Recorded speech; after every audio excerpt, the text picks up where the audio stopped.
Hello, everyone. Welcome back. It's the regular Drop Frames crew. Zeke has Ebola. It's been so long. It's been 97 years, 200 years? How long has it been? It's been a long time. Cohh's the number guy. Yeah, he's been about good. Yeah. It's up. We were just talking about how it's in the desert for so long. Oh, I thought this was a Christmas goof because I was saying they're selling Christmas trees at Costco already.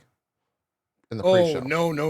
No, this is me. Merry Christmas, everyone. It's Christmas in September. JP is co-opting his goof. Yeah, I'm bringing we're all bringing it together. It's all the same thing. It's all the same thing. It's all good. It's fine. I don't even remember. I barely remember how to speak English. He forgot he was Santa Claus. That's right.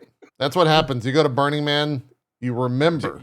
He thought he was first, and then he forgot. Yeah, that's probably true. Yeah. Hello, everyone. Hi. Regular crew's back. Zeke, you're back from Burning Man. We got to talk because social media thinks that one, you've got Ebola, and two, it was the worst experience of all time. Like, what actually happened? Give us the real story. Are true. Those are absolutely true. Yeah. I have double Ebola, which I didn't know you could get. Debola? Debola. I have Debola. Yeah.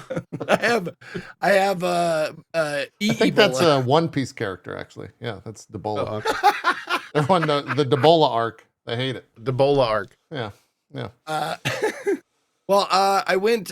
If you want to hear the full, long recap of Burning Man, we on Friday, Katie and I sat down and regaled everybody with pictures and stories for about 7 hours. We talked about it at length. Yeah. At length. It's a hell of a thing. But as far as Ebola goes, that was just that was social media thing. Hoax. Yeah. Social media bullshit. Yeah. So that wasn't a real thing. But I came back and I was like, Ebola? I hadn't gotten told yet, and I was like, I had not heard anything about Ebola at all. So this is the first time hearing of it, but I'm guessing it's because yes, we were getting a little bit worried. The only thing that really worried us out there was the porta potties. Yeah.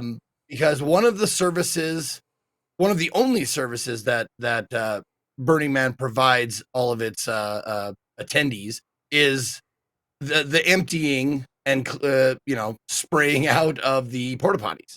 And with the muddy roads, they couldn't get in there. So the porta potties were getting a little bit filled up, with human waste. Yeah. So we were getting a little bit worried. But when you go out there, you kind of plan for certain contingencies, and that being one of them. We have gray water buckets. One of the things is you're not supposed to, and you shouldn't put gray water on the playa. What gray water is? What is gray water? Is bathing water. Any cleaning if you do dishes, the dishwater. If you brush your teeth, any spit, that kind of stuff. That's all gray water. Fresh water is water that you can drink. Oh, okay. I see what. Well, there's gray water and black water. Gray water is washing, blah blah blah. Black water is doo-doo water.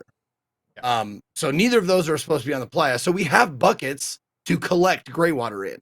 So we had buckets prepared. If it had lasted one more day, we would have been okay, boys bucket, girls bucket. I'm medieval. Pretty much. Yeah. But I'm saying if you've ever been camping and for a few days, you learn it's not convenient, but it's not terrible to go to the bathroom outdoors. Yeah. So we were prepared for that, but that was the only thing that really worried anybody was oh man, I really hope they can get those porta potties cleaned out because they are piled up. Did you get to play the Burning Man favorite game, Poop or Mud? Was that on the docket at all? For an afternoon? Near the porta potties, yes. Near the porta potties, it was that. Not sure what that is. So, however, we learned. So if you're ever out there and it starts raining, This was by far the worst, or no, I mean worst. It was just the most rain that the playa has seen. Like it rained enough in 2 days that usually in a year is what it. What Oh, really? what the I didn't realize it desert was gets. that crazy. Yeah, it was nuts. I was there in 1 year in 2014, and they had it rained for like 2 hours, and the whole day was shot. Ah, And this one, like, it rained for quite a while, and it was like a few days were shot because of it, because you just can't move, because the playa dust is not like sand. It's like chalk. yeah. It's like chalk dust, and when it gets wet, it turns into, and I shit you not, potter's clay. Like, like on a potter's wheel, it turns to that shit and just stacks on your shoes. Ah, Yeah, it just So eventually sticks. you're just, Like if you your walk shoes 3 become steps, clay shoes, essentially. yeah. exactly. Yeah, I have pictures and Man. stories and stuff like that. But yeah, as far as that goes, like it was more annoying, and it made me upset because we lost, because it started raining midday on Friday. So we lost Friday, Saturday, Sunday. So we lost like 2.5 to 3 days of fun burning activities because we couldn't do anything. Sure. Yeah, makes sense. Yeah. And we Well, had plans. It was like, okay, we're going to go out, we're going to do all this shit, and then Yeah. But I mean, you get the burn you need, not the one you want, right? did I tell you that? That's some sage advice there, right there. No, I'm serious. Like that's a big like, Is that what you say it everyone to was people, saying like, when it was raining? That's a big tenet of the burn. Ah, Is you get the burn you need, not the burn you want. a lot of times it's true. Like when you have a shit ass burn, people will say like, but did I hate when I got a shit ass burn. I It's got the to talk worst, to my man. doctor about that It all really the is the time. worst. Yeah. Okay. Whew. Okay. I mean a terrible burn. Sorry. Bad choice of words considering. But yeah, when you say that, like the people will say like you didn't get the burn you wanted, you got the burn you needed. And when I like looking back, like my second burn was just fucking awful. I had the worst time. And then someone was like said that to me. Oh, I was in a piss poor mood. I was feeling very lonely. I was in a bad place in my life. Yada yada yada. Just a whole bunch of like outside factors like made it just terrible for me. And I didn't go out, I didn't have fun, like I didn't try. Yada yada yada. But like someone was like, did it teach you something? Like, yes, it absolutely did. I'm like, you got the burn you needed then. I'm like, okay, fine. Sure. And then fucking Gandalf like got on Shadowfax.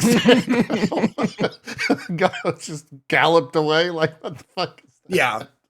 Like I don't like platitudes, and that's definitely a platitude, but there is some truth to it. I get it. I understand it. Yeah. Well, we're glad that you're okay. Me and Cohh were both. We were concerned. Believe it or not, the original stories were concerning. Yeah, Like Twitter made it look like you were dying. The first story like I everyone was read about dead. it was that there's a mysterious illness causing people to hemorrhage, and they can't leave, and it's just spreading everywhere, and no one knows what it is. And I was just like, oh, is Zeke dead? Yeah, we were just like, huh. I didn't expect this to be how he goes, but well, yeah, all this right. is a little different, I guess. Yeah. Yeah. It was- Yeah, so it's good to know you're okay. on like my top 10 like ways to die, like I mean that might be on there. Like at the burn. Yeah, true, I guess. You know? Random question: are there like X amount of deaths at burn per year? There's a surprise for a gathering of that size, surprisingly little. Yeah, I was gonna Like, say you can it seems actually like- look up the fatality stats, and it's pretty goddamn low. Yeah. I think there was one this year, and that it made the headline was like 1,000 stranded and 1 fatality or whatever. But what we heard was dude got electrocuted, like because water, generator, huge amount of water where it wasn't faulty expected. wiring, or whatever. Yeah, A lot of druggies, absolutely. Yeah. Right. But honestly, like for what goes on out there, you'd think a lot more people would die. You do, It's especially not, with it's all the not that many. drugs and the crazy things people do on drugs, and like absolutely. Yeah. It's cool. Yeah. Good. Well, I'm glad you're safe and sound. It's all good now. Everything's That happy. news was shocking. You shut up. Wow. No. Oh, dude. Wow. I do gotta say, like, I finally, after 5 years, I gotta tell you guys this. It's been 5 years because the people I previously went with were like music people. They're like, let's go to this dance camp or this sound camp, music, blah blah blah blah. And I was sitting there going like, Thunderdome. Can we go to Thunderdome, please? That's the 'Cause they built fighting Thunderdome cage, out right? there. Yeah. Yeah. Yeah, they built the Mad Fighting Max cage? Thunderdome. Have you ever seen Thunderdome, Cohh? Oh, I have not, but I know of it. Okay. Yeah, Mad Max, They just Thunderdome. Really? You just You get in, 2 men enter, 1 man leaves, like that. Yeah, they build the whole thing, and you can climb on it. So for 4 years, I was like, someone please go to Thunderdome with me. And they're all like, we're dancers. That's kid stuff. And I'm like, oh. Finally this year, I was like, Katie, we're going to Thunderdome. And she was like, fuck yeah. We climbed up on the dome and we screamed ourselves hoarse at the fucking competitors. It was awesome. Nice. Like Next year? Yeah. Next year, I want to see Zeke in the Thunder. Yeah, you got to fight. Oh, I will. No, that's the plan. That's the plan. Katie and I are gonna go at it in the Thunderdome. Oh, you're gonna fight you're gonna Katie? fight Katie? I think you lose that. That's a losing I fight. was gonna say. That's what I'm saying. I'm like, she's the toughest person I fucking know, man. And Yeah, like, you're. I mean, dead. You That's gotta- unfortunate. That's true. You will be Now, the we're gonna fatality. have to worry about you not coming back from the burn again. Yeah. Yeah. It's scary. Every year. Man. just a real quick short thing. The best fight we saw there. There was these 2, like, I want to say like mid-50s, bald. They kind of look like me. They were bald beard, shirtless, except for the rippedness. They were fucking ripped. Okay. 2 bald bearded, ripped ass like daddies just went the fuck at it in the fucking dome, and it was awesome. They were like shirtless. They looked like professional wrestlers. They were shirtless. They had like tights on. And they just beat the shit out of each other. And afterwards, they were like, everybody was like, ah! I was shouting at one because he looked like the dad from American Chopper. Oh God. Oh, okay. Yeah. He kind of looked like that. So I kept yelling, "Kill him, American Chopper! Rip his fucking head off!" It was great. Burning and one Man of the cool stories. things about Thunderdome is that if you're not cheering, like the MC will call you out. Like if you're on the cage, he'll call you out like, "Blue Hoodie, you're not fucking cheering. Get off of my fucking cage." Oh, It was great. Nice. Yeah. Shamed him into getting off the cage. It was great. Sorry, I could talk about this for hours. And No. That's the burn is an experience, man. You got to get it out. You The talk only about it thing for longer 7. than the burn are the stories that come from. That's true. Yeah. Accurate. Not wrong. Well, while you were gone, Zeke, video games happened, as they tend to do. Starfield came out. We talked about it last week on the show. Without Cohh. What was the chuckle? I got to know what the chuckle is now. And somebody in chat was just said, like, I can imagine Zeke just grab his dick and twist it. Oh, yes. I hope someone was doing that. Give him the old dick twist. Okay, anyway. I shit you not, verbatim. That was my wife. Good. Great. I Fantastic. am That's not what it should hitting be. you. She said Hold that on. exact Did you thing. follow it Twist up, his though? fucking dick off. Did you follow it up, though, with the appropriate line? Where it's like, oh, my God, dude. You gotta do the full meme. So then she could follow I don't know it up. that. Oh, my God. Okay. I'm serious. I don't know that. You need to watch it at You some need to point. watch The whole meme came from like this drunk guy at I think it was like at a kids wrestling match or something ridiculous. I don't remember what it was at, but it was at some stuff. And this drunk guy is just like, give him the old dick twist. And like, the guy behind him was like, Yeah. My my wife's brother is a former MMA fighter, and every time we would go to the fights, that's what I would scream. It was great. It's 10 out of 10. You got the old dick twist. Yeah, you got to do it. That's how it goes. Awesome. there you go. Yeah. Starfield's out, and that's kind of dominated like the entirety of video games for the past Still 2 is. weeks. Yeah, and still continues to dominate. Not much news. There's a handful of things. There's a bunch of Switch 2 leaks. Apparently that was shown at, there was a bunch of things confirmed. about that. Yeah. Eurogamer was reporting that the Nintendo Switch 2 was showcased to developers at Gamescom, and it was including a quote-unquote new version of Breath of the Wild. I don't know if that's just like Breath of the Wild running on hardware, or if it's a brand new version. Who could say? They're saying that it'll see a huge performance boost. They're now going to potentially be $399, which is $50 more than the Switch OLED. It'll feature DLSS, or take advantage of DLSS 3, which could be kind of cool for up-resing of things. Hopefully they can target like 1080-60 with that stuff, instead of, what, I guess 1080-30 now, or 720-60 in a lot of cases. But No actual official news out of Nintendo on all that. Just a bunch of different leaks and rumors. Yeah. There also, so one of the other rumors swirling around is that it might be shown or might release in like March of next year. So we're closer than a lot of people are thinking, if that rumor is to be believed.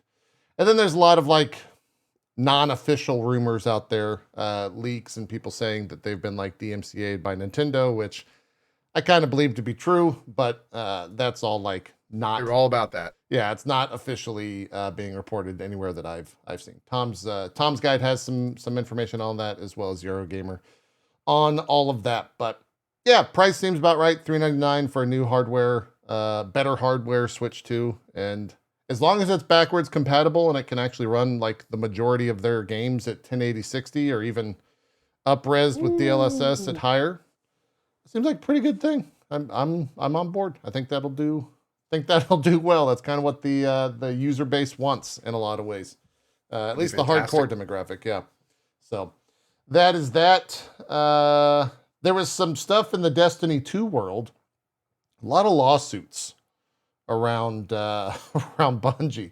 This one was for a Destiny 2 serial cheater, and he got a legal permaban. The judge says you cannot play, download, allocate, run anything Bungie software related for the entirety of his life. And then they also said that the cheat software that he was using constitutes copyright infringement because of the graphical overlay and use of injected code.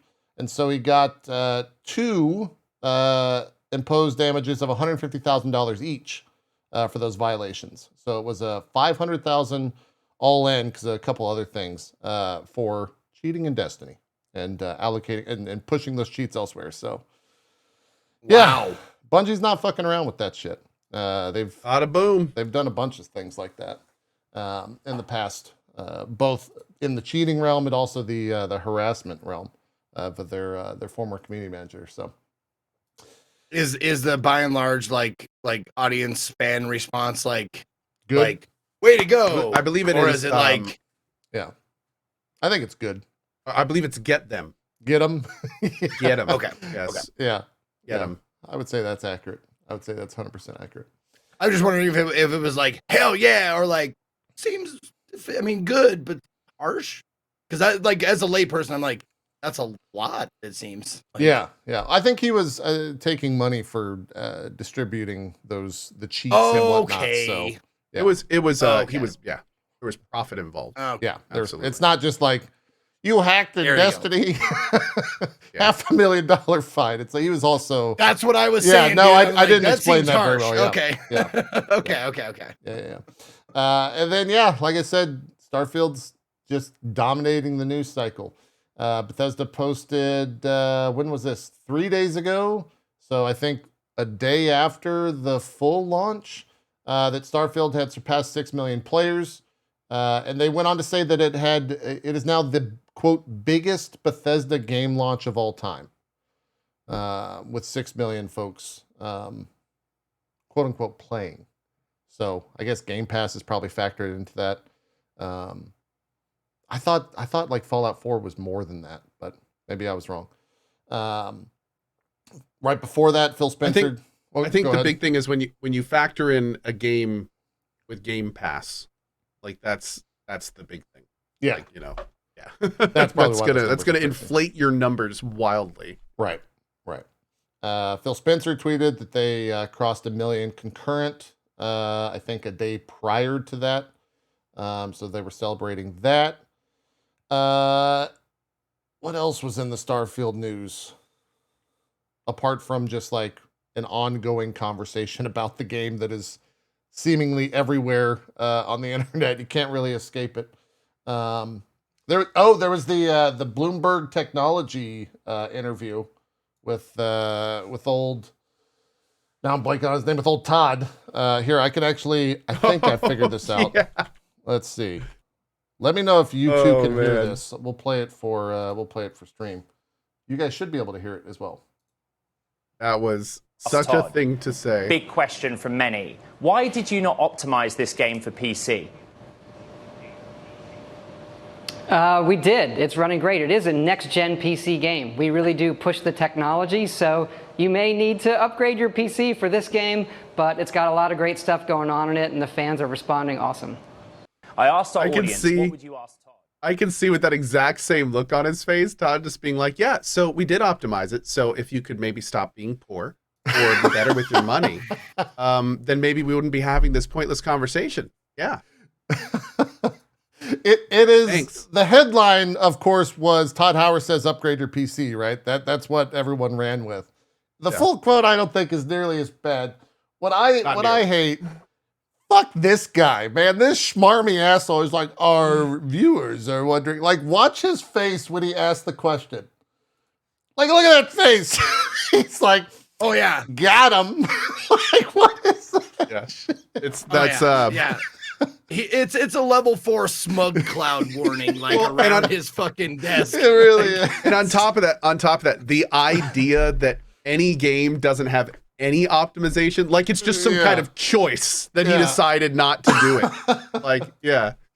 Oh, Yeah. man. So tell me, Todd, why does your game have any bugs? The viewers would like to know. Why are there any bugs in your product? It's so weird. Okay, the floor is yours. The other funny part is watch look at Phil's response. Phil's like try not to laugh. He's just like, oh God, take this one. Look at him. Yep. It's good. I loved every part of that. I thought it was a fantastic thing. And yeah, the game does have some performance issues without question. Oh, for sure. Yeah. Dude, But if I was on that, I don't know. If I was on that panel, I don't know if I could prevent myself from going, "Wow." yeah. Well, and they hit it behind the like our viewers are wanting to know. It was that I think one of the reasons it probably made news is because it was a bad question, but it also, I mean, frankly, was a relatively bad answer because there are performance issues. Right. So it's kind of like both of them were kind of like, like wasn't a good answer, wasn't a good question. Just a whole lot of not Yeah. good. Yeah. I mean, I don't know how Todd gets out of that without saying what he said. I think what he should have said is that we are aware of people having issues on some systems and we are working our best to remedy that as fast as possible. He should have given just the PR, like the last thing you do is deny it, which is essentially what he did. Sure. Oh, there are performance issues if you got a good computer. It's like, well, for the record, I have a good computer. I've got a top of the line machine. Yeah. There's a distinct difference in FPS when you are outside on a planet or inside in a building. So, I mean, it doesn't matter even if you have the best computer. There's issues. There's performance issues. So, I mean, he basically like kind of suggested there weren't issues and that they, people need to upgrade. And that's that's a don't you have phones moment in some ways. a little bit. Like Yeah. it's just not the best approach. Yeah. It could have been an opportunity for him to kind of connect with the community a bit. Instead, he came off as very aloof to the issues at hand. Yeah. That aloof and maybe a little elitist as well. Yes. Just like, yes, exactly. don't you just get a better computer? And the worst part is even then their issues are still there. So it's just like, Yeah. But I mean, to be fair, it did seem like the question asker. I don't know I'm not aware of who that is, but It's whoever some asked that reporter on question, Bloomberg, yeah. like I imagine like someone like him holding like his hand out behind himself, and then someone walking by and giving him a 5 behind his back, like he's walking by. Yeah. Yeah. just like Todd could have answered it better, that dude could have asked it 10 times better. Why is your machine having such poor performance on mid and low range systems? Something like that. But to just, the way he asked it, Yeah.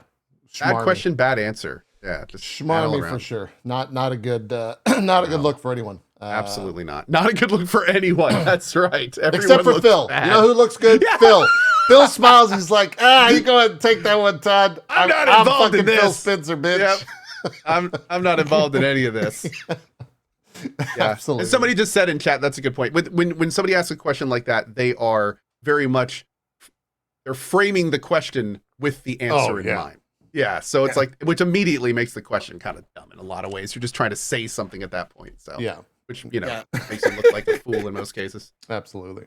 Hey, if I was Todd, I'd be like, all right, the question, okay, I get what you're asking, but Phil, it's included with Game Pass. Just Right. like to repair all the issues. Spin the question into a hey! positive. Yeah, yeah. Yeah. It's running poorly, but you can check it out on Game Pass. Blah blah blah. Yeah. It is what it is. I found a couple other little bits of news. Skull and Bones, everyone's favorite game to hate on, has lost another creative director. This apparently was, I guess, earlier this year. when Wait a this second. There's happened? creativity in Skull and Bones? Got him. And now Ubisoft Singapore is facing an organized labor campaign by the country's creative media and publishing union. So, yay. What did they announce from the closed beta, by the way? Did they announce like did they announce anything? I don't know anything? if They just kind of did it. Like I really do wonder if it was not a beta at all, and it was just a testing the waters. To If it see was what just people them putting think. it- to see what the reaction would be from people. And I wonder if the fact that we haven't heard literally a single thing about it since then is like more telling than anything. Yeah. I hate to say it, but I wouldn't be surprised if they just either just release it as a free to play, like just put out whatever they have, and with a cash shop or something. Like it, I don't think they'll cancel it because there is enough of a community that does seem to like what's there. Like, there's a lot of people that just like floating around in the water and shooting things with their buddies, and more power to them if they're having fun. Great. But I will say that I feel like any chance of this being like a full price release product is kind of sailed at this point. Like I'd be very surprised if they try to do that. So we'll have to see. Yeah. Yeah, as somebody just said in chat, they can't cancel the game at this point. And No, I they agree. I can't. don't think they can cancel it. It's too late. Too It's much. Too many resources. It's too much. They got to at least Um, try to make some money on it, just yeah. as a studio. So I think Yeah. a worst case would probably be a free to play, with some cash shop elements or something. I'm in agreement with that. Yeah. And then speaking of schmarby's not a word. Speaking of Jeff Keighley being Jeff Keighley, let's go with that. E3 announced that they will not be using the Los Angeles Convention Center for 2024's event, as well as parting ways with Reedpop, who had previously signed a multi-year deal agreement to organize E3 that was beginning this year. Eurogamer reports that the plans for the show ultimately fell through with the show canceled by, quote, mutual decision. And then Keighley went on Twitter not 5 minutes after all this was announced and said, "We'll see you guys this summer for Summer Game Fest." Which you gotta love him for. Now taking place with Reedpop in the convention center. Yeah, and we've got a new location. Yeah, we got some new announcents for you. Yeah, 100%. Oh my lord, dude! Poor E3, man. That's like a necromancer like accidentally killing a subject, and then like in the process of trying to reanimate it, it like knocks something down, and then it like falls back to the floor. Like it's just so bad. It's just it has at this point it has to die, man. It has to die. It's got if anything, it needs to die just to be reborn. But like they can't keep doing this. Let it go, man. Yeah, let it go. You gotta let it go. You this gotta is let bad. it go. Yeah, let it go. It's rough. It's rough, without question.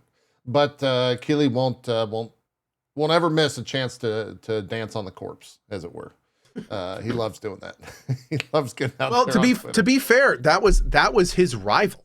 Yeah, that was the Joker to his Batman for years and years and years. So it's like he's kind of taking his victory laps a little bit, kind of. It has been for a while, really. Yeah. Without question.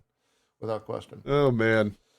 Mortal Kombat 1, which is set to release, I think, in full release in about 9 days. It's got early access a little bit before that. They had some announcements like Megan Fox is in Mortal Kombat 1 as a character named Natara. She's like a vampire succubus type character. She's acting as that character. Full voice acting, and I think motion capture as well.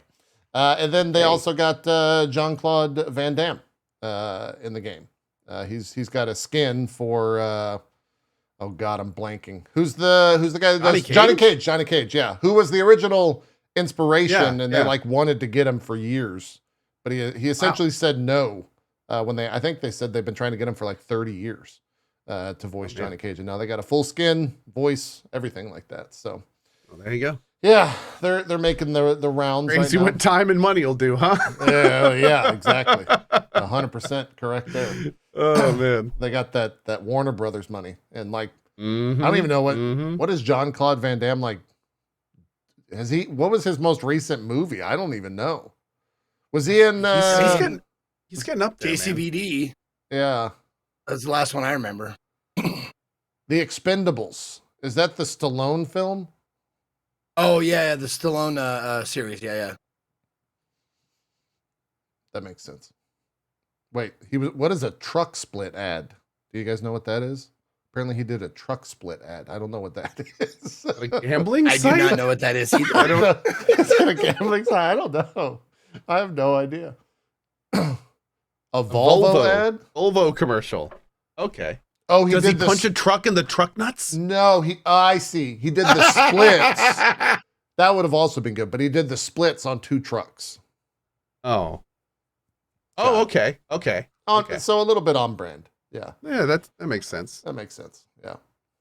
Good for him, man. Good for him. That's right. Yeah. God damn, dude. Like, how would you like to like have one like cool physical trick that you could turn into an entire fucking career? Entire brand? Like, your entire yeah, dude. Like he did this kind of like he does you the and splits, farting? like wow. Zeke does do the fart. Well, yes. you see, but like I don't have the monopoly on farting. Like lots That's of a dudes good point. fart. Like That's a good point. Yeah. I'm not the only farting guy. I don't know if there's a But if you singular say- person who has the monopoly on farting, really. When you think fart, No, I know it's not it's one person it's a fart comes to mind. saturated That's market. true. That's true. It's fart saturated. That's a good point. Yeah. Yeah. Same with most if you said- bodily functions. Yeah. But if you said dude and splits, Jean-Claude, that's the first person It is that kind of comes to kind everybody's of mind. Jean-Claude. Kind If of you his think thing. flying dragon kick, it's Liu Kang. I mean, it's some people just have that thing. Kind of his Bicycle thing. kick. Yeah, bicycle kick for sure.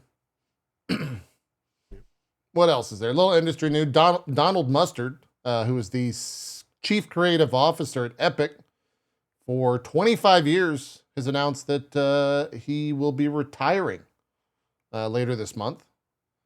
So that's kind of if you think about what Fortnite has done with him at the helm over the past couple of years, that's kind of wild.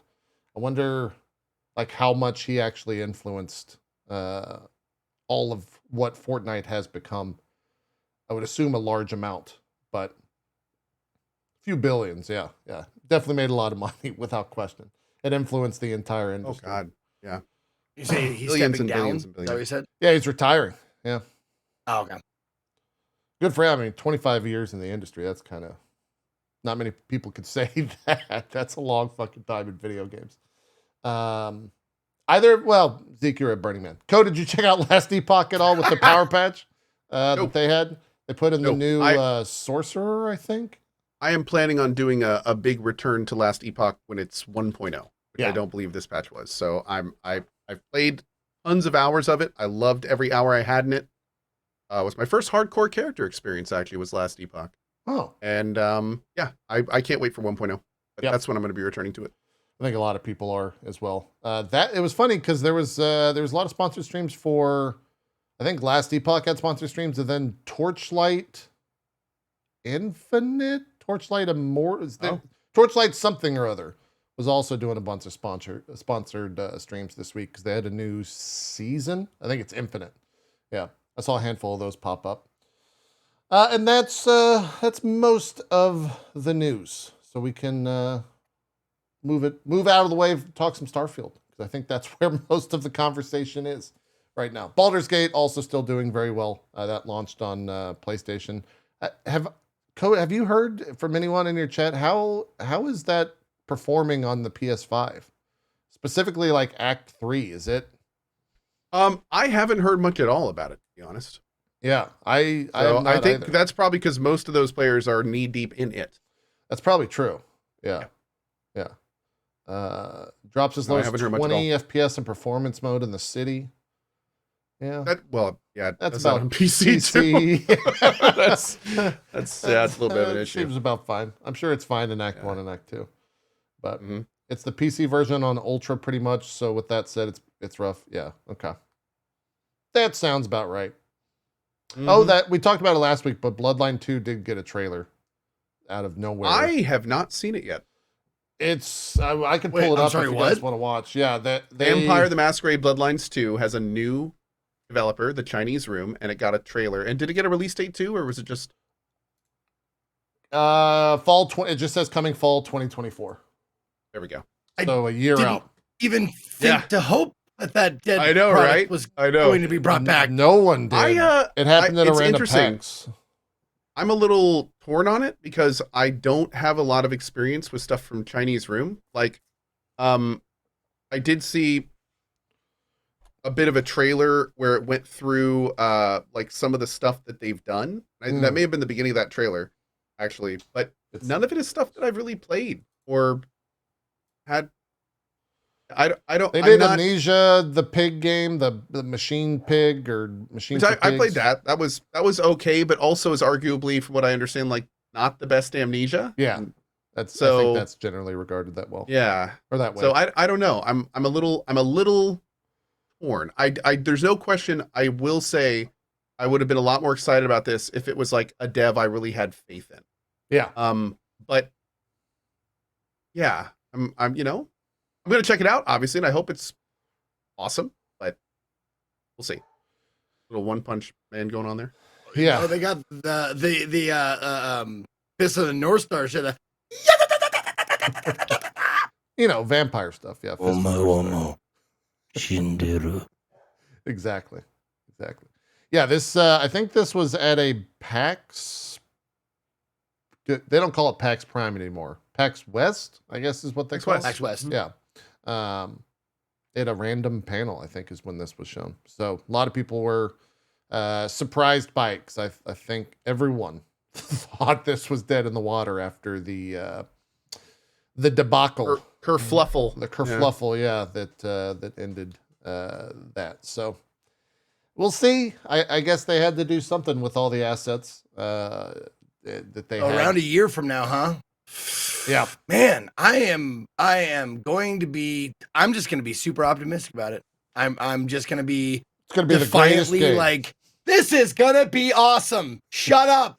Shut up. Just put your hands in your ears. I don't care. I mean, I've been looking forward to this game since the first gameplay stuff they did a long time ago. I thought that looked fine.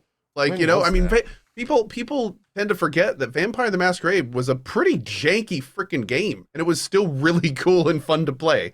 So, what we saw the previous time looked good.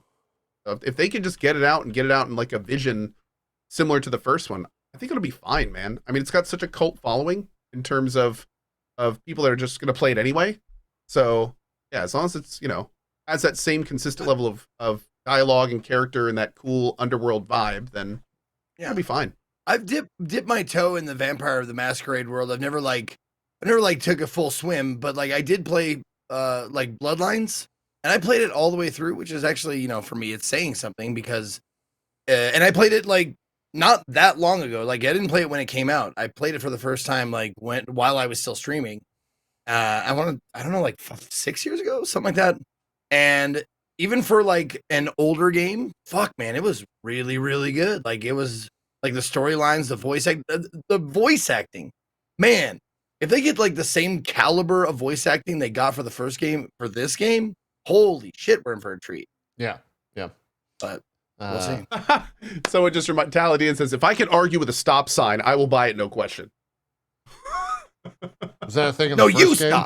That's actually a thing. You can be like one of the what is it, Malkavian? I want to say is like one of the crazy races of vampire you can be. Yeah, and they just have all of these wild dialogue things all over the place. And at one point, I think he gets in an argument with a stop sign because it's telling him to stop. He's like, "Oh, what if I don't want to stop?" And he literally you just sit there having a dialogue, an actual RPG dialogue with a stop sign, and he just keeps coming up with things to say. It's but I got a question for you. It's wildly creative. Yeah, it's great. Got a question for you, Cohh. What is your opinion on crab nipples with the nipple crab? Crab nipple. You got all the crabs. I got crab Oh nipples. my god, dude! I'm gonna have to do another Malkavian playthrough, I think. Oh man, The old crab nipples. mm. I just like saying Yeah. crab nipples. It's just I don't some know the random reference. mutterings from the game. Yeah. Oh No, yeah. seriously, it's like you ever heard of the when you're an extra on stage, Mhm. you're supposed to say like peas and carrots, watermelon. Like you're supposed to mouth those words so it looks like you're talking, but you're not saying it out loud. Yeah. So like it looks like you're having a muted conversation in the back. Like that's what it felt like. Crab nipple crab. Yeah. Oh boy. Well, hopefully they get the crab nipples, they get the stop sign, they get everything. I hope so. Hopefully a so. year from now. Yep, 100%. That I think that project initially was like announced in 2020 or Been a long 2019. time. Yeah. I think they got A the long rights in time. like 2017, 2018. Yeah, they've had it for a while. So, anyways, let's talk Starfield. Let's dive into some Starfield. We haven't discussed it as the trio on the show. Cohh, I think you're the foremost expert amongst the three of us. And I haven't heard your thoughts on it. So I know you started another playthrough, so I think you can kind of glean what that means. But how is Starfield going for you? I am having a fantastic time in Starfield, especially now. Yep. I made, when the game came out, it was told to me in the most spoiler-free way possible, so I didn't even know why I was doing it, to push the main story, do New Game Plus, and then do your sandbox playthrough. Yeah. So I didn't start the game doing that. I didn't like start the main story immediately. I was doing some side stuff and taking my time. But at one point during my first playthrough, I was like, okay, I'm just going to get to the end. I'm going to New Game Plus because people keep telling me that's the best way to do this. And then I'm going to have my big sandbox playthrough. So I pushed the main story. I finished the main story. I wouldn't say this is a spoiler, but I will say I was not, my personal opinion, due to some of the ways that it is done, I'm not a fan of the main story. Not a fan. I feel like it's mid at best. Yes. Like it's, not a fan. It's a Bethesda main story. So I I'll had say this main, my whole first multi-hour experience with this game was just like kind of pushing through it to get to what I felt was going to be like my big sandbox playthrough. So I started my big sandbox playthrough, immediately made a huge mistake for my sandbox playthrough, which was in my sandbox playthrough, I opted to skip the main quest, which I didn't realize at the time means that you actually miss out on a lot of stuff that's not even related to the main quest. And at that point, it wasn't that big of a deal. I was just kind of trucking along. And, I did the first faction quest for UC Vanguard, which I absolutely loved. In fact, I feel it's 10 times better than the main story in terms of like where it takes you and the characters and the reveals. And like, it was just wildly more entertaining for me. And then I did the Freelancer, and that was pretty cool. And, I was doing some side quests and stuff. And about 2 or 3 hours before the end of my first big playthrough, I think chat kind of figured it out before I did, that there was just so much stuff that I had not done how I normally would want to do in a game like this, that it was starting to kind of grate on me a little bit. I was starting to focus on that a little bit more. And eventually got to the point where I'm running one of these side quests, and it just clicks in my head. I realized, like, I need to restart the game and do this the way I want to. Like, I'm at this point, I'm just pushing through, I'm in a sandbox. It's not going to be the 100% sandbox. I pushed New Game Plus, and then looking back, I regretted it. To put it bluntly, I just regretted it. And I wasn't having a great time. So I restarted my playthrough. And I want to say that was yesterday, I think, the day before. And I am now having a phenomenal time playing it exactly how I want to play it. It is a more enjoyable experience for me. And I'm working through the main UC quest line. I'm minorly working through the main quest. I've already done like multiple quests I didn't do in my first one just because of how big this game is. I've got 2 major faction quests I haven't even done yet, and one of them I keep getting told is like one of the best in the game. And I am having a fantastic time in this game. And don't get me wrong, I didn't dislike my first playthrough. I just realized I wanted to do it a different way and experience it the way I wanted to in that framework. Yeah, and not just kind of like what does that mean? Like what specifically does that entail? So the specific thing is there are lore things that happen at the end of the first playthrough and at the start of the second. I'm not going to talk about that because they're major spoilers. But I don't like how I ended my first one, and I didn't like how I began my second one. I didn't like the way my character felt in the second one being my primary world, because it wasn't, again, lore reasons and stuff. So there was just all these little factors that added up to me personally having just reservations about wanting to like 100% in that world. I do want to point out that there's not like big mechanical things outside of, the fact that and this is public information at this point, the fact that you lose all your credits, you lose all your outposts, you lose all your ships, like all this stuff from the first round. And the thing about me is that I didn't just main quest in my first playthrough. I did a bunch of like little minor side stuff too. So I lost a lot when I did that. And frankly, the stuff I got back, I wasn't even really interested in. I didn't even really use or care about. So yeah, it was one of those situations that made me realize, like, don't listen to other people to tell you how to have fun. Like, and I know that sounds so basic, but as an almost 40-year-old man, I still have issues with that sometimes. Like, I to put it bluntly, like, I have no idea looking back why I listen to people saying just rush the main quest, especially in a Bethesda game. Like, even if there were meaningful and tangible things at the end of that, like, it's not meant for that, like, it's just, yeah. So I actually made a video that goes over the new game plus stuff and like explains the different ways you can do it. And at the end, I was like, I listened to other people, I regretted it. Now you have all the information, make your own decision and have your own fun. Like, don't let someone else tell you how to play the game, like I did. So essentially, yeah. I gotta say, like, that is like one of the main reasons I don't play certain games on my stream, because like I am gullible and easily influenced, and like someone was like, no, you don't want to do that, you want to do that, and sometimes they were wrong, and then they've been wrong before, and it makes me angry. I'm like, no, I definitely wanted to do that. Well, just to make things even more gray, the way that I was told to play the game is not a wrong way to do it. It's not like a binary black and white thing. Like, a lot of people are playing the game exactly how I'm playing it, and that's their preferred way of doing it, which just lends even more credence to the fact that it's like, you really, since this is such a personal decision and how you enjoy the medium, and especially like the Bethesda sandbox medium, like, it makes it just that much more important that you're the one that makes the decision. Like, that it's even more of an issue to listen to other people at that point, because they may not have the same kind of fun you do in this environment. Shroud is a perfect example. I mean, Shroud, new game plus 10 this game, didn't even do the sandbox stuff, said he loved it, and put the game down. Yeah. It's like, that was his fun. And he had a great time with it. So, and that's like, that's of course totally fine. And if he had listened to the sandbox thing first, he probably would have lost interest. If he had done it the way I'm restarting my game to play it, probably made him not even finish the game. So it's a very subjective thing. And funny enough, this kind of leads into my next thing about Starfield. This game, one of the reasons it is so controversial, we'll say, like, there are people out there that hate this game. More importantly, there's people out there that are mad at you for liking it, if you're someone who does.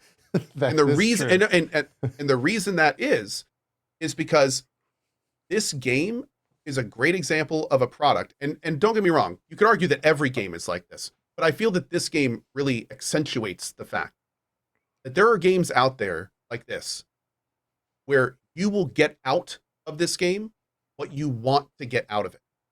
If you want to have a giant sandbox experience with hundreds of characters, loot everywhere, progression pass, cool ship building, like, if you want to get all that out of this game, that's all going to be there. If you want to hate on this game for terrible procedural generation, plastic looking people, poor dialogue that doesn't even make sense sometimes, tons of bugs all over the place, a ship combat mechanic that is easy and barely even there, the whole ship thing just feels tacked on, like it's not a real space sim at all. That's all there too.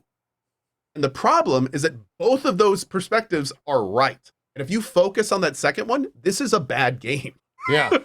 If you focus on the first one, it's a great game. It's so funny because last week, I was like, I have a love-hate relationship, and the two different things, the two sides you just stated are exactly where I'm at. Yeah, exactly. And here's the thing. How many times have we talked about this in the years we've done this show, where I am a gamer that can take the stuff I like in a game and I can make that my game's world. And just like I say every time I talk about doing that, not everyone's like that. In fact, I'd argue most people aren't. Sure. So this game is a perfect example of what you're talking about, where it's like, there's a lot of great stuff in here, but there's also a whole lot of BS. And the problem that we're even seeing more of that is Bethesda gamers, as they're now being called, Bethesda players are the ones that tend to just focus on the good stuff. So they're out here going, man, this game's awesome, and there's so much to do and see, and I've been playing it 50 hours, and it's great. And then you have the other people that are like, why are you playing this bugged piece of shit? What's wrong with you? Like, how can you pay full price for this? Huh. And they feel fundamentally like vindicated in saying that and putting out that opinion. They and I'm not saying, again, I'm not arguing with it. I'm just saying they're coming from a place where they are totally sold on this game being absolute garbage because they want like that AAA hard. They don't want to talk to an NPC and see him float through the ground in front of them or talk to his back. Or have a robot come out of nowhere and smack the person that they're talking to into the back wall. I mean, it's dude, real quick. Like that floating thing, like I saw a little piece of that, like of NPCs floating and that kind of shit. It like really, can I say triggered? It really triggered me because when I was playing Elder Scrolls Morrowind, like back in the day, Oh, the same shit. a pivotal character to the main storyline floated up and out of the building that and never to return. And I got had rapture. to start. That's what we call that. Yeah. I had to start from a save that was like way well before. This was before I was like quick saving every chance I got. So I was like, what the fuck? Yeah. I need to talk to this person. And they just they went to Jesus. What is this? And then I saw it in Starfield. I'm like, oh, shit. I mean, that happened constantly. Yeah. Well, When not somebody constantly, hates but it on happened this every once in a game, while. when somebody hates on this game and they say they're using the same freaking engine with the same bullshit bugs for and they're absolutely right. You can't really get on someone for that. I mean, there's lots of reasons they're using the same engine. And all of their tools are customized for it. They're familiar with it. They can make the parts that work well in it work for them. Like, there's lots of reasons they're using this engine, obviously. But it still has the same bugs, and you can't really, say that's fine. You know what I mean? So, yeah. Anyway, that's my views on Starfield. I am almost 120 hours into it. I started a new run. I'm loving every second of it. This is my 100% run. My plan is to do everything there is to do in this game, make a save, and that's going to be my game for any future expansions and stuff. And then I'm probably going to explore New Game Plus. I'm going to then New Game Plus the game, and then New Game Plus 2, 3, 4, 5, probably taking a 10 and more, experiment that whole thing, and then make a save there. So I'll have like a New Game Plus 10 plus character, and then I'll have my everything has been completed in my awesome ship and probably some outpost character, and have a great time with it. And I got to say, if the other two factions are as good as the first two, I'm thrilled. I can't wait to play them. They've been awesome. You said people are on like NG plus 10s and shit like that. Like, is this game just not terribly long as far as the main story goes? Oh, so welcome to the generally conversation. Yeah, so it generally takes 30 to 50 hours. But it depends on what you want to do. So here's how it works. Okay. You get space magic in the game, and you get space magic by going around the universe and doing these things called temples, which are everyone's exactly the same. It's just boring farming. And then you do the whole main story once into New Game Plus. And then at that point, you can truncate the main story. You can actually choose to skip it. And when you choose to skip it, it essentially just becomes a bunch of fetch quests. Go get this artifact, go get that artifact, go get this artifact. Okay, isn't it like a 90-minute game after that? One. Something like that. It's real quick. Yeah. And you can get it even quicker if you know what you're doing. So every time you do that, you have the option of just going through the main story or getting all the powers you can and then going through the main story. Because here's the thing. Not only are there 25, 28 powers, but every one of those can be ranked up to rank 10.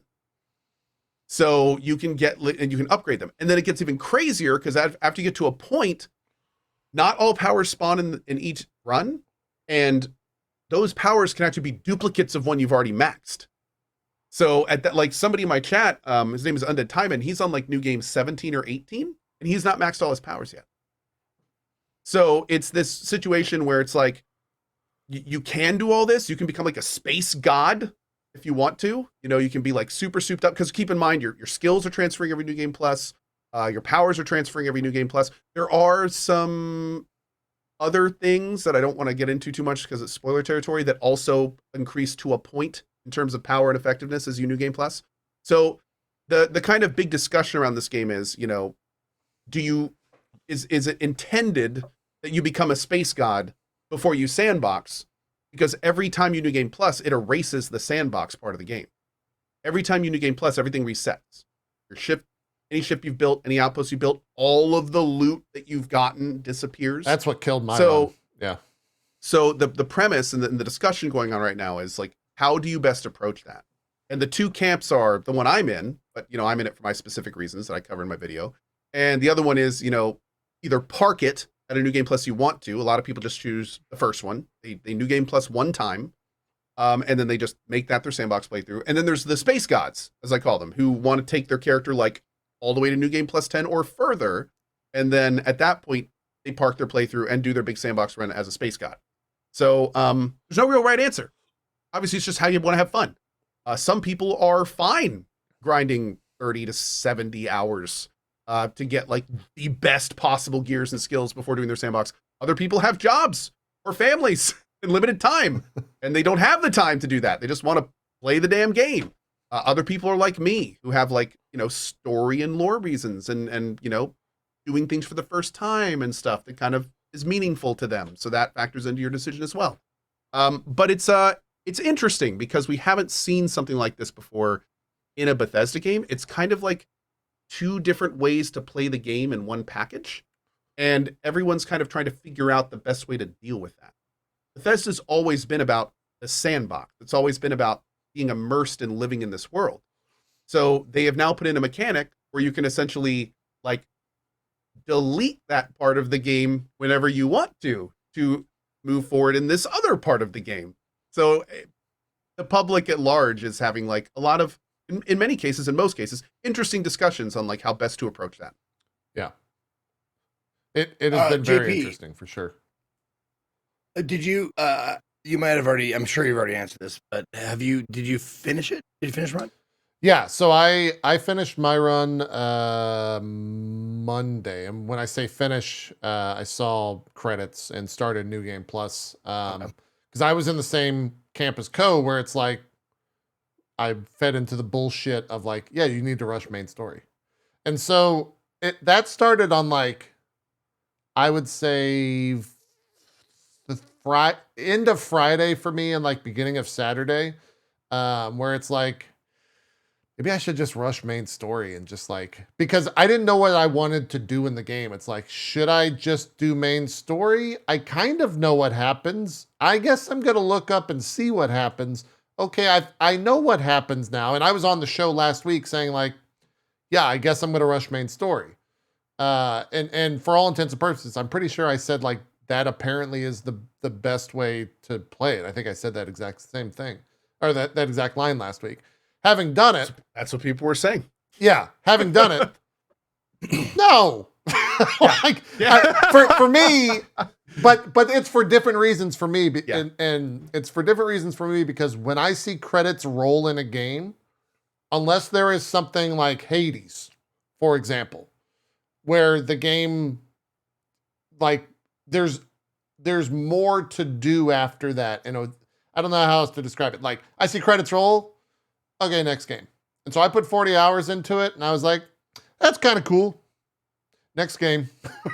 And I just moved on. Because I had so many, like, Cohh, when he was going through, like, the bad side of the thing, and a lot of it is, fixed is a weird term. A lot of it has been helped by mods. Like the UI, for example. The UI in this game, and I'm sick of me saying this, fucking awful. It's abysmal. Like, I absolutely hate everything UI related. The weight system in this game, the encumbrance system in this game, dog shit. I don't understand how they got play testers to be like, no, I like spending 90% of my game in an inventory system. I really enjoyed that. And so I just like straight up on Friday, maybe it was end of Sunday. When I started the game, I was like, fuck it. I'm going to put in mods. I'm going to increase my weight to 9,000. I'm just going to loot anything that I want. And then I realized, well, I already put 5 points into weightlifting to increase my weight. I already designed my entire ship so that I can have as much weight as possible on the ship, given the class of ship that I had, which was like 1,700. So now I've just like built a character and I've completely made that pointless by typing a console command. What the fuck am I doing? Yeah, that hurts, dude. It's that like, hurts. well, do I want to restart the game or do I just want to put it down and move on to the next thing? And I am not. I am the opposite. I would say the Bethesda game that I've enjoyed the most was Skyrim. And apart from that, I am not a Fallout fan. I've never completed a single Fallout. I would say I've probably put maybe 15 hours total into the entire Fallout series. So I'm probably the least like Bethesda fan. And so seeing that, this has all the same issues that I had with those games and maybe even highlighted it a bit more. I feel like this game, you spin the game in loading sequences 99% of the time. And like the main quest kind of highlights it as well, because you'll zip to a planet, load, talk to a singular person, leave the planet, go to another planet, talk to a singular, and it's just like, I think there was like maybe 3 or 4 missions where I was actually like fighting for more than 10 minutes in like an actual dungeon. And that's why I enjoyed Skyrim so much, is because it was the loop of Skyrim is like walk, and there's not very much loading unless you're going into a dungeon. And this is just like fly around, see load. Well, not even fly around. Fly around is a weird term. Load around, then get to a planet, load into the planet, and then there's like maybe 3 interesting things to see on that planet. And then as soon as I started seeing those same buildings multiple times on different planets, the illusion just started to shatter for me when I was doing like the same compound.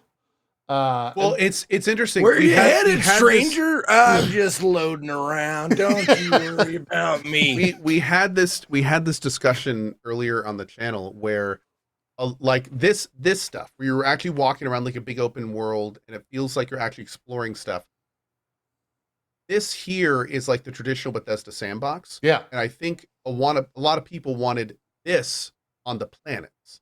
That's and they didn't get that. You just get these like expansive, long, open, rocks or tree filled, like it's with kind of little cool. stuff, which is kind of stuff, splattered here and there. But at the same time, it's not like, I think people wanted what you get in the cities also more out in the wild. Yeah. And that kind of jarring expectation not being there, I think rubbed a lot of people the wrong way. In fact, another thing we were talking about today was that, for the first expansion, it'd be super cool of them if they made like the planet you go to was like a Skyrim style open world where it's like the whole big thing was handcrafted. There was a lot of area to go around and explore. And like, I think that would give people a little bit more like what they want out of the game. Because I feel like, that's the Bethesda stuff that I think a lot of people really enjoy, is exactly what you're talking about. So this is a different take on it. Yeah. This is a different take on it. I personally like don't mind this take on it. Because I feel like, again, I tend to focus on the parts that I really enjoy, like the cities and stuff like that, and everything else is just side stuff, I guess, to me. But I totally understand when people frequently say that, the planets are large and lifeless, and by the third time you've done a procedural dungeon that's just a copy of a main dungeon that you've done. Yeah. like a cave system or it breaks underground the illusion laboratory. so quick. Yeah, exactly. It's very easy to lose sight of that, how cool that system actually is. First couple times you do it, it's like, whoa, this is cool. Totally. And like the third and fourth, you're like, okay, this is you go into some of those caves and they're fucking massive, and you're like, oh my God, this is so cool. Like, and it looks cool, and there's so many things in there that you can like interact with, and literally like, I'm having a great time. I've had a lot of people ask me, like, have you done a lot of procedural stuff? And I'm just kind of like, no, I just kind of stick to the cities and the quests, and because that's the part that I think is well done. That's the fun part for me is going around to the city, talking to everyone that you can, get all those little quests you can do.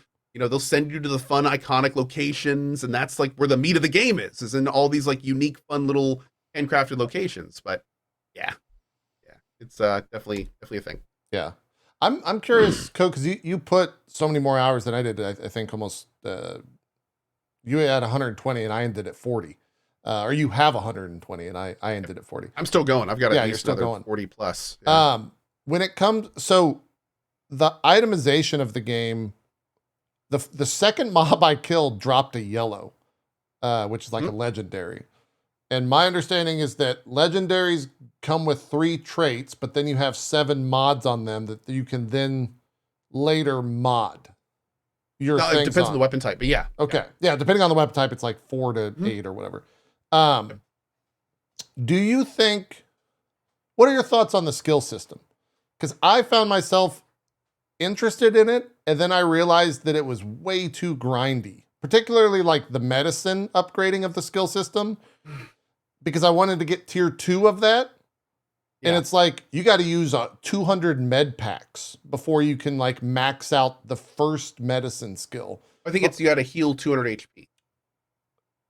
I think I thought it was you have to you talking about tier 1 to 2 or 2 to 3? The whole thing, like to do the whole thing. Oh. The last one is 100, I think, but.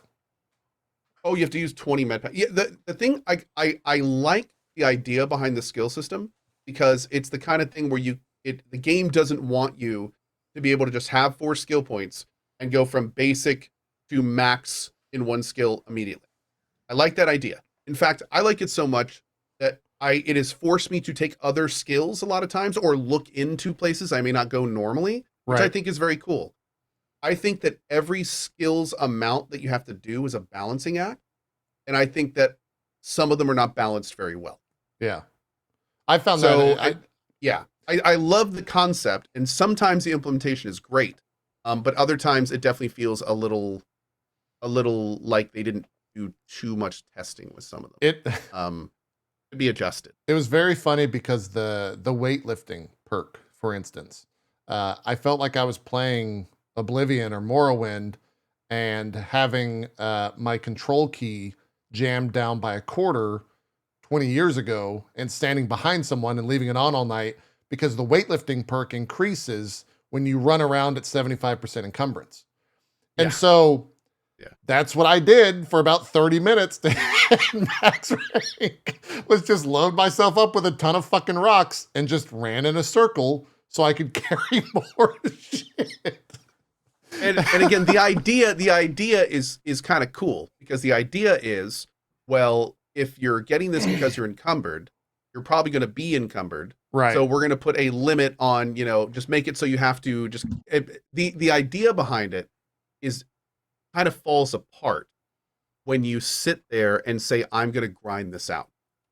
Because the whole idea behind those things is that you're passively using the skills you choose to use or the statuses that you choose to be in over time. Yeah. The whole equation falls apart when you take out the over time thing. So you're right. It seems kind of weird that, you want another perk and carrying stuff. You just have to run around and think. But the game's also telling you, no, we don't want you to have this right now. We don't want you to be able to do this. So just go play the game or pick another perk. And then as you get this naturally, then you can come back and get it later. Is that the best system? Again, when it's balanced, it's kind of cool and fun. But at the end of the day, it's just gating systems. Yeah. It's gating the perks. Yeah. So it's it's hit and miss. It's hit and miss. Does it feel like you need perks? Like, do they have a lot of impact when you get like? Oh, absolutely. Yeah, So, 100%. well, here's the thing. So first of all, there's 4 levels of perks, and you only get to the bottom as you spend more in that tree. And some of the coolest stuff in the game is behind some perks, like the ship building and being able to fly bigger ships. If you want to get into outpost building, if you want to mod weapons and armor. And in my last playthrough, I had weapon modding 3. And in this game, it's just badass. You can like put electric tips on the end of your guns that like electrify the ammo, and then put in like uranium ammunition so it like poisons enemies that then poison all the enemies around them. I never got to interact with that. take a shotgun and take a single barrel shotgun and make a double barrel and then make that a sniper on a long thing. So you're essentially like using a double barrel shotgun as like a sniper rifle. Damn. Like there's a lot of very, very cool stuff that comes with weapon modding. And this is all similar to Fallout 4, if you played that game, which was kind of the blueprint for the modding system now. It just seems to have been a little bit more pushed out and stuff. And then, couple that with all the cool effects and stuff. Yeah. And then you couple that with like the rarity and then the RNG on the rarity. And it really, one thing I will say I love about Starfield is the loot.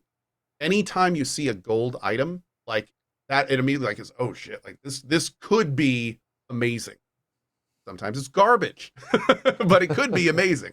So I've really liked that about the looting. It's made it a lot more interesting. I mean, and also I like the rarity as well. Like there was a sniper rifle I found on my first run, and I found a white one, and I was like, man, I'd love to see a blue or purple, even gold version of this. Played another 30 hours, never even saw blue. So it's like if a purple or gold would have dropped, like that would have been like an actual dopamine hit. Like at that point, it's like, I don't even care what's on this. Like if it has perks and I can mod it up, like, oh, this is it, because I love that gun. Yeah. So another thing, I played, what was it? I think I put about 70 hours into my main game, then saw a gun I'd never seen before of an entire type. Oh, like this, slight spoilers. Like a rail cannon, like an actual. What was the in-game name of it? It's called an avatar. Oh, I never saw and that. It took me so long to get to it, and that gun became one of my main guns. It was amazing, and then I could mod that up too. So it's like there's a lot of very cool long-term stuff. I wonder if there's things that we haven't even seen yet. Might be. Especially a lot of like it's level gated, right? Plus RNG. Yes, there's unfortunately a little bit more level gating than I'd like in this game. Particularly one thing that I found out it really heavily level gates is shipbuilding components, which sucks. Because I mean, shipbuilding components should have all to do with the perks that you get and you're working towards, and nothing really to do with what you can arbitrarily buy from an NPC. Oh, so it unlocks them from the NPC. Oh, for sure, dude. I can go to my character's 15. I can go to an NPC on my level 15 character, and I will see a third of the available parts that I would see if I fired up my higher level character.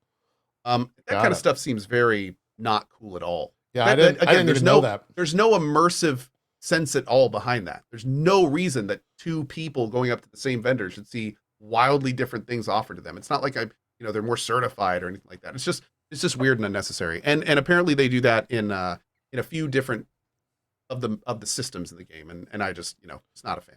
Got it. Yeah, for me, as someone who spent a decent amount of time customizing a ship, I was super into the idea of like, man, it's really cool to go and build a ship, and then right after you build the ship, it pops up like that, and it's right there in front of you, and it's this massive, hulking ship that has fucking landing gears, and there's fog coming out of it, and you're like, I built that.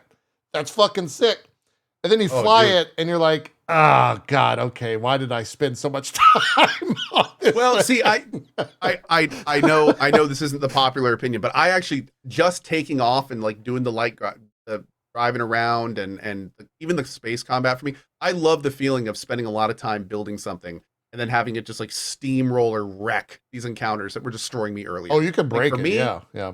I love that stuff. So I honestly don't really have. I've designed a pretty mean ship at the end of my last run, and I'm very much looking forward to building a ship in this one. That actually brings up a point that I wanted to ask you about. Like I've been watching this playthrough for how you've been skipping around a little bit, but like I haven't seen space at all. Like, oh, I can zip. Space is that minimal. A factor? So. And this was clearly a decision that Bethesda made. So they have Starfield, right? They have given players the option to strongly minimize their time in space. And here's the thing: there are so many people that are 100% ragging on this about the game. Why is taking off a cutscene? Why is it that I can just warp between planets and not see stuff? For me, I personally don't mind it at all. Because here's the thing, you go to space and you do this stuff when you want to. you can go to a mission board and take 3 missions to go blow up space things, or or when you're docking, you always have to do it in space. Like when you want to do it, you can. I'm personally fine with them not having to make me do busy work in space between, and they already do to a little degree. But I mean, when I want to get to another place, when I want to go to another planet, I can hit M, bring up my star map, click on that planet, highlight a place to land on it. It'll say, do you want to land here? I hold down X, and my character literally transports off one planet and pops up on the other. So I clearly went through space. Does it bypass getting attacked while traveling though, or is that still a thing that can happen? No, when you do fast traveling, like big time between planets, there's none of that. And however, you miss any space combat. There are tons of RNG events that can happen when you go to planets. And here's the thing that I feel a lot of people are kind of like discounting this a little bit. You don't have to do that. If you want, every time you can run to your ship, you can take off, you can be in space, you can open your star map, not travel to a planet, click on another system, fire up your grav drive, go through that cutscene. Yeah, that's you what I arrive did, and potentially get another RNG event. Then you can bring up the planet, you can pick your landing things, see another cutscene. So if you want that feeling of actually going into space, being able to move around a little bit there, maybe get some RNG events, maybe get some combat, and then land on another planet, you can do that if you want to. So it's again, going back to the beginning of what I said, I don't mind that Bethesda lets me, if I want to do a quest, if I'm in a big quest chain, or I just want to get a side quest done, like they give me the option to do that. And I can literally just bypass the space part of the game to do it. I'm fine having that option. I think it's kind of great. Because there are certainly some quests, especially like the UC Vanguard line, where all of a sudden some super interesting stuff is happening. And I don't necessarily want to do a bunch of random other things or space combat. I just want to get to the next point. I want to do this. Like, let's go. And being able to just like warp between the planets and stuff is for me, it's great. Yeah. And I didn't even know. Is it one of those systems where is it one of those game systems where once you have like long travel to the place, you can just go back, just warp there? Or can you just do that automatically right out the gate? So there's a couple systems that limit the way that it works. So first of all, there's an exploration system. So you have to actually at least go to a system once before you keep kind of going down the chain of systems to get to specific areas. Once you get to a planet, you generally have to the first time at least like scan it or pick a landing zone. So you generally cannot just land somewhere. Sometimes you can if you have like a quest location. But there's all sorts of other things that come from being around planets that will then give you more options to do things. Like you may have to travel to a place because you have to explore it. So you're forced to do that. And then right when you get in, it's like there's a distress call, or you're attacked, or a ship hails you with something, or, like all sorts of like things can happen. So it's not a situation where you can just bypass it completely. You will be in space at some points, and that will give you all sorts of different options to alter and change the course of your game.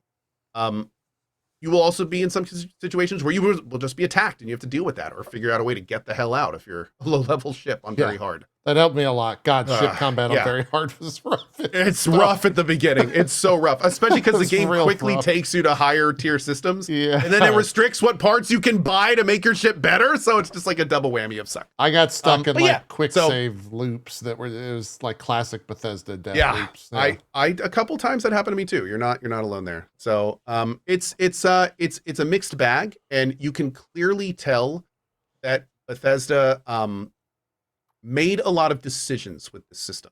They're trying to kind of give people choices, but at the same time, by doing that, it has, just by having these quick travel choices and stuff like that, a lot of people aren't jazzed about it. A lot of people feel like space is an afterthought in this game.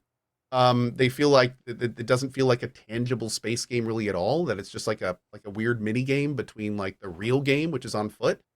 I kind of see that. Like, yeah, that's just kind of came with the decisions they made for the game.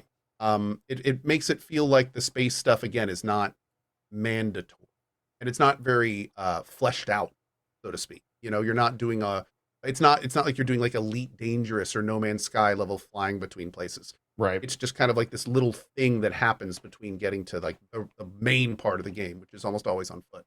Yeah. Yeah. And don't get me wrong, like I see a lot of people like talking about like space is empty. It's like, yeah, I know. I get that. But like I was Oh, just, oh, it's like an I excuse would, for why it's empty. Just Yeah, in general, yeah, like I'm space saying is like, empty. but No. it's empty, meaning you can put stuff in it if you're a game developer to make it fun for you, right? Yeah, and I mean, and they kind of they're treading a line with that. They kind of try to do that. Sometimes you'll warp in and there'll be a debris field you can loot. Sometimes you warp in, it's bounty hunters. Sometimes you warp in and it's a dude singing a song. Yeah, I got. Sometimes you warp in and it's like a deer-like ship that you can dock with, and maybe Did you something will get- happen. Like, You meet grandma? yeah, I did meet grandma. I did. I've been asked about 1,000 times if I have met the insurance guy. I haven't. I saw the I've clip. never met him in my Yeah. 120 hours. I've never met him. So God only knows what else I haven't met. Yeah. So it's, there's a lot of little things that can happen, and sometimes nothing happens. And it's interesting because I feel like a lot of people latch on to that last part. I feel like a lot of people latch on to the fact where sometimes nothing happens, and it makes it feel kind of alone and desolate. And then the argument there is, obviously there's a lot of stuff that can happen. So they made the decision for nothing to happen. Is that okay with the person playing, or is that not? They're literally trying to make it feel like space is big and empty at times, because they could have had lots of different stuff, but they decided not to. Yeah. So that's where it very much plays into the player. And, do they like the fact that a lot of these planets are big, empty, and desolate? And sometimes you just zone into even a few times in a row and nothing will happen when you get to a planet or a star system. So it's a mixed bag. There's not really a right answer to that, for the record. It just depends on the player. And if they like that feeling of kind of space is big and empty kind of thing. Yeah. Zeke, I do, well, I guess for both of you, there's one thing in the shipbuilding that a lot of people have figured out is when you're fighting, AI targets center mass. And so people are building cubes that have nothing in the center, and then they never get hit by the AI.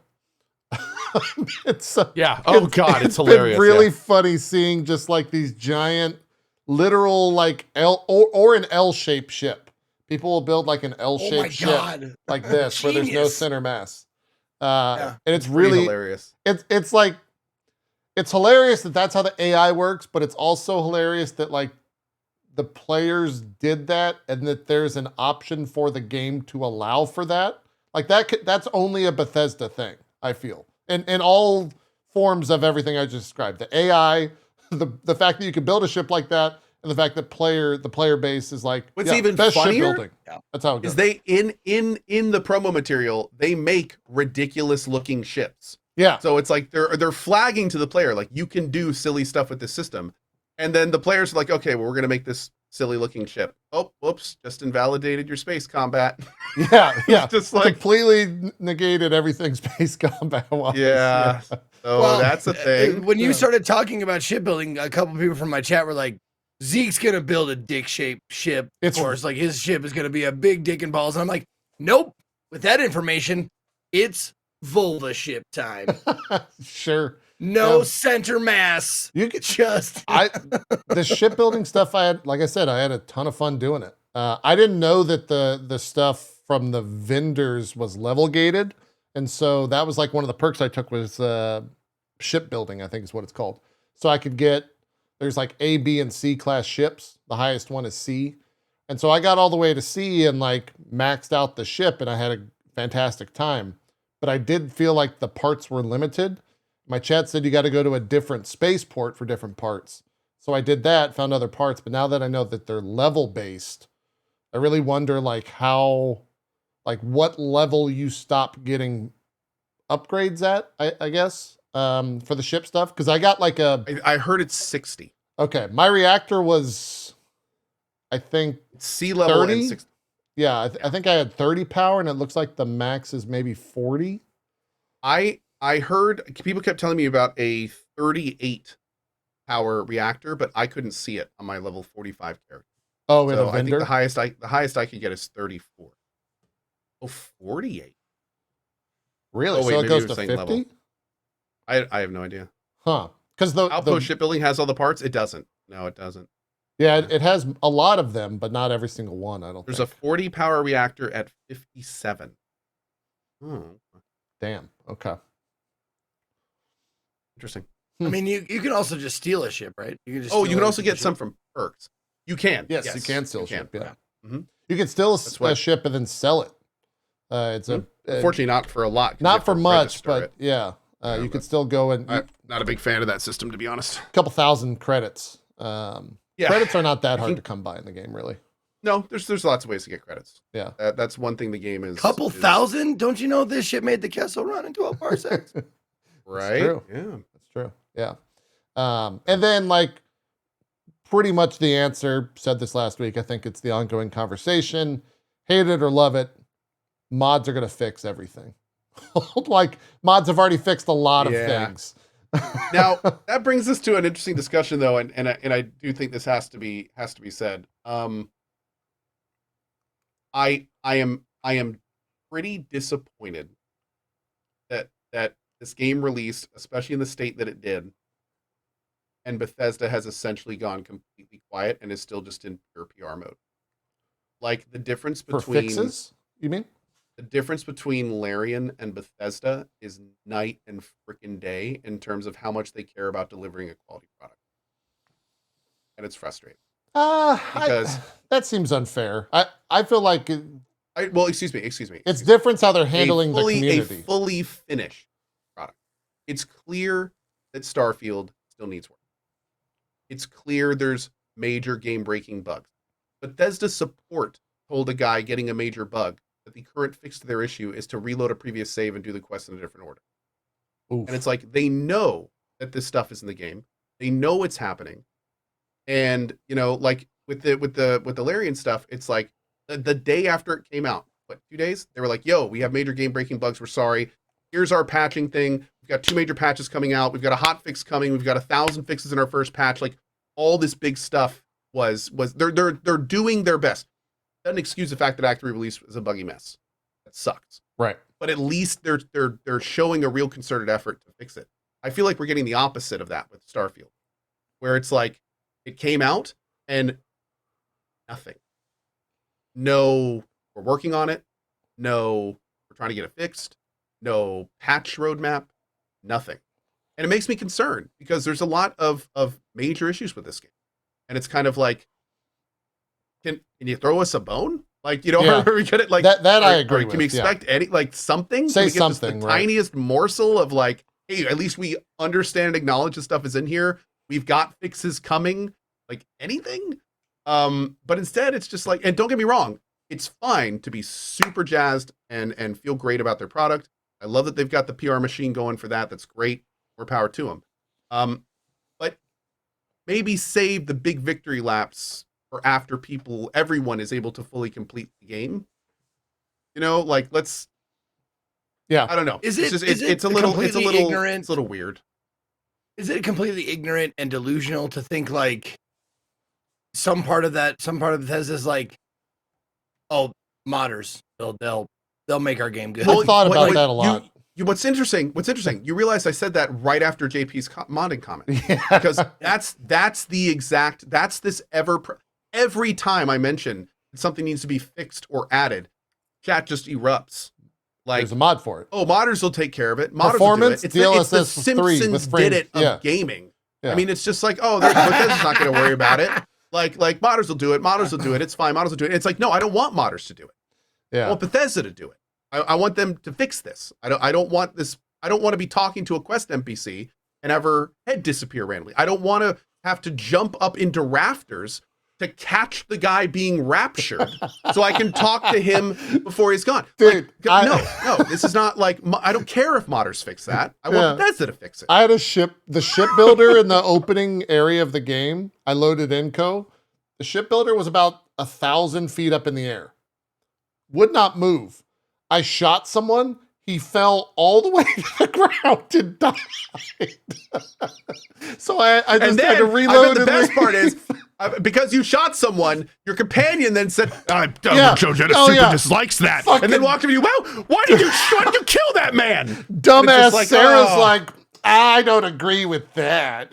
Yeah, It's like walks away. But it's interesting because there's been this big discussion over Starfield, and how do you feel about Starfield, and how did the release of Baldur's Gate 3 a month before it affect how you feel about Starfield? Yeah. Especially when it comes to characters and stuff like that.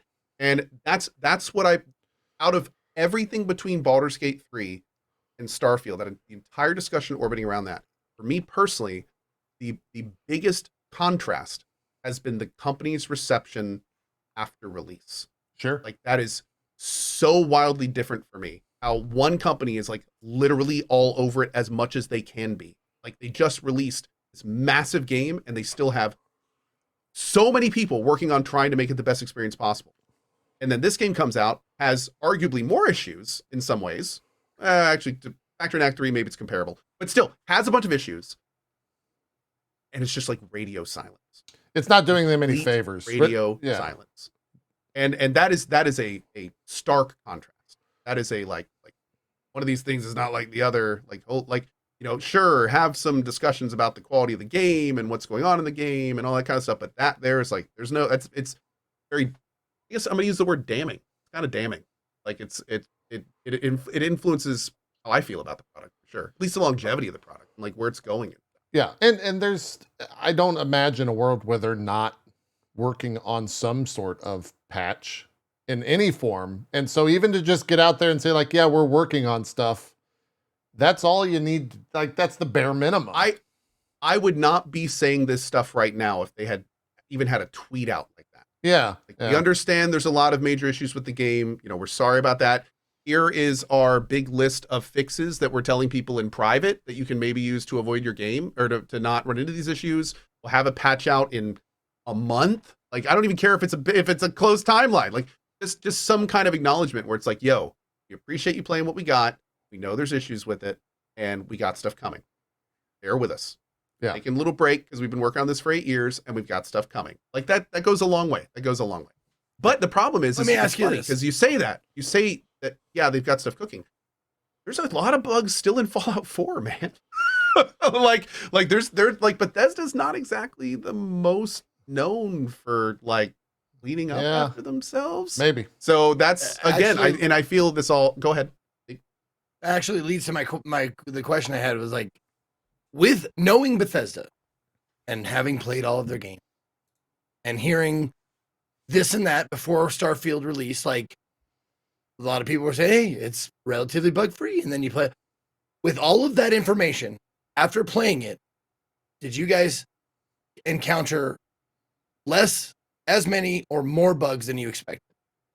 Absolutely. This has been the least buggy Bethesda release that's ever been out. Yeah. Still, okay. I would say absolutely less as well. And to be honest, But again, you have to understand what that means. Yeah. We're not saying it is a game that doesn't have a lot of bugs. Still got bugs. That is a different thing when you say it is the least buggy Bethesda release. Like, that is a statement in itself. Yeah. And Zeke, that the other is the least smelly poop that is sitting right here. That's exactly right. It all comes back to shit. I would also say, Zeke, that for me, some of the like charm and like fun, air quotes fun, but also just genuine fun, is when those bugs fucking happen in this game. It's like it's hilarious when you I'm rowing the boat with when you walk into a room and you're fucking Sarah looks like the goddamn Flash trying to get into a wall. You're just like, or someone's you're talking to an NPC and then like your partner interrupts with a very serious thing and you're just talking to the back of her head and it's just like, dude, it gets to the point where you see it so much that it doesn't even really faze you anymore. You just kind of scoff and laugh. I just walk onto my ship and Andrea's just missing her head. Everything from here up is just gone. And then it zooms in on that headless horseman thing going on. And she's just talking like everything's normal. It's just like, here's the thing. There's, and this is not an or, and I think a lot of people don't understand this. You can dislike these bugs and think they're hilarious. Yes. Yeah. It's not an or. And I think that drives some people crazy. Some people are like, what? You think it's funny? But it's terrible. How dare you? It's like, no, you can think it's hilarious and want it to be fixed and never see it again. Yeah. Like it's not an or thing. I have a question because Cohh, you're definitely a fan of the like, quote unquote Bethesda game. Mm-hmm. Will they ever drop this dialogue system? or is it like ingrained Well, that's to a the deeper core? that's a deeper question. Is it? Will they ever drop the creation engine? Like this Is that all? of this Yeah, is, I guess that's it's true. all back to the creative engine. And the short of it is that is a huge question that turns into a discussion on how much money and time it would take to change the engine, how much money and time it would take to reconfigure all of their tools, their pipelines. Like this, there's a reason that they're still using this when people give them, put it bluntly, so much shit for it. And it's because their entire company is built around using this engine, improving it to the best they can, and continuing to use it. Yeah. I mean, I think they've already announced we're going to see this in ES6, right? Yeah. So it's not, there's not an easy answer to that question, and it plays into a lot. It's not just about decisions.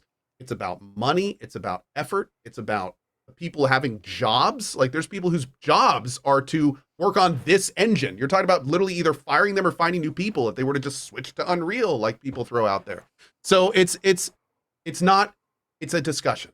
And do I think they'll ever change it? We're not spoiling I think- anything, guys. No, we're not. We're not. Yeah, This don't is worry. not spoilers right here. I think that I Even think though they've got most the spoiler likely, hand up. I think we will pull the creation Are you engine from hanging out, Bethesda's dude? cold, Can you dead please? hands. Oh, we're taking a pledge, man. We're taking a pledge. Oh, shit. So no, Okay. do I think we'll keep seeing the system and everything? I think we will. I think we will. Yeah. In an iteration of this will continue to be it. I think if they're going to change anything, it's going to be like what they did for Starfield. It's going to be minor stuff, maybe God. formatting, things of that nature. It is. But no, that's the thing. This is Bethesda. It This is what they It are. is. Like It this, when you absolutely say is. a Bethesda game, That's why I asked. this is what you're talking about. So I don't think they'll change it too wildly. I will say they made some adjustments for Fallout 4, and they were generally hated. Oh, in terms of camera angle or something. In terms of like the selections and like the radials and like reducing those so console players can more easily adjust them and do stuff like they made like some little more kind of like, let's go a different direction with this, and people were like, no, I don't know, absolutely not. Like, give us our big list back and stuff like that. So I think that this is what people equate to A Bethesda games. Yeah. just like people, but that a creation engine kind of thing. So Yeah. anyway, someone in chat said, well, CD Projekt Red can switch engines. Why can't they? Because CD Projekt Red has not spent the last 20 years pouring resources into this. It's basically like it's yeah. their build, like the creation engine to them is not just their engine, it is their product. You are buying creation engine products. So that is Bethesda is the creation engine. Yeah. It's not as easy as just saying like, we'll just switch engines. Like And that's not really what they do. It is a unique enough engine. Like, Sunken cost fallacy? Arguably. I don't know enough to make Probably that, but true. absolutely probably true. I mean, that could very well be true. Of course, we would need the, actual data. we'd have to get. I feel uneasy saying this statement because I don't actually know how true it is, but my understanding of the creation engine is that it does allow them to do things like being able to put 24,000 sandwiches on a ship and have the game still function to where each one of those sandwiches has physics on it, and you could launch and watch all of the sandwiches fall off the ship at 2 FPS. Like, I don't know Who if knows, that man? can happen in another engine. Yep. But Were you trying to and create like the sandwich nebula? Oh, or I something? didn't do that. I'm not that Oh, no, fucking. it was potatoes. Actually, I don't know if you saw the potato thing. Oh, Did you guys see the I potato saw. thing? I Oh, didn't yeah. see potato. I saw the sandwich thing on the ship. I did not see potato. Potato thing was amazing. I actually thought that was great. But I will say that like they could add things to this engine to really up like what it can do. Like for instance, one thing this engine does so poorly is facial animation. Yeah, God, yeah. Like every character is just so plasticky. If they were somehow to integrate for Elder Scrolls 6 like actual Larian style mocapping, like if we actually saw like NPCs come to life with human looking emotions, not like like Wax Museum robot stuff, that would be huge, So I mean, I of course I don't even know if that's feasible, but there's lots of ways they can make it look better, and they can keep working with it. And again, since it's their engine, it's kind of like, I say the sky's the limit, but clearly if that was actually the case, then we would be seeing more improvement, right? But right. yeah, it's glanced over and I thought this guy was wearing the beer helmet. Sorry, that's why I laughed. Oh yeah, with the head. Yeah. He's a ship guy. Yeah, he's got Baldur's Gate 3 spoiled us. Oh, it did in so many ways. It totally did. In so many ways. Like, yeah. okay, as someone who only experienced, I would say, like 5% of the things outside of the main story, which I understand everything that comes with that. The writing in this game is Phenomenal. it's really, really good, you guys. After playing Baldur's Gate 3, I came to this and I was just like, can I flirt with this person that just told me about their dead husband? Is that what they're asking me to do? Can I? Dude, I can flirt with this guy after he just poured his heart and soul out about his dead husband.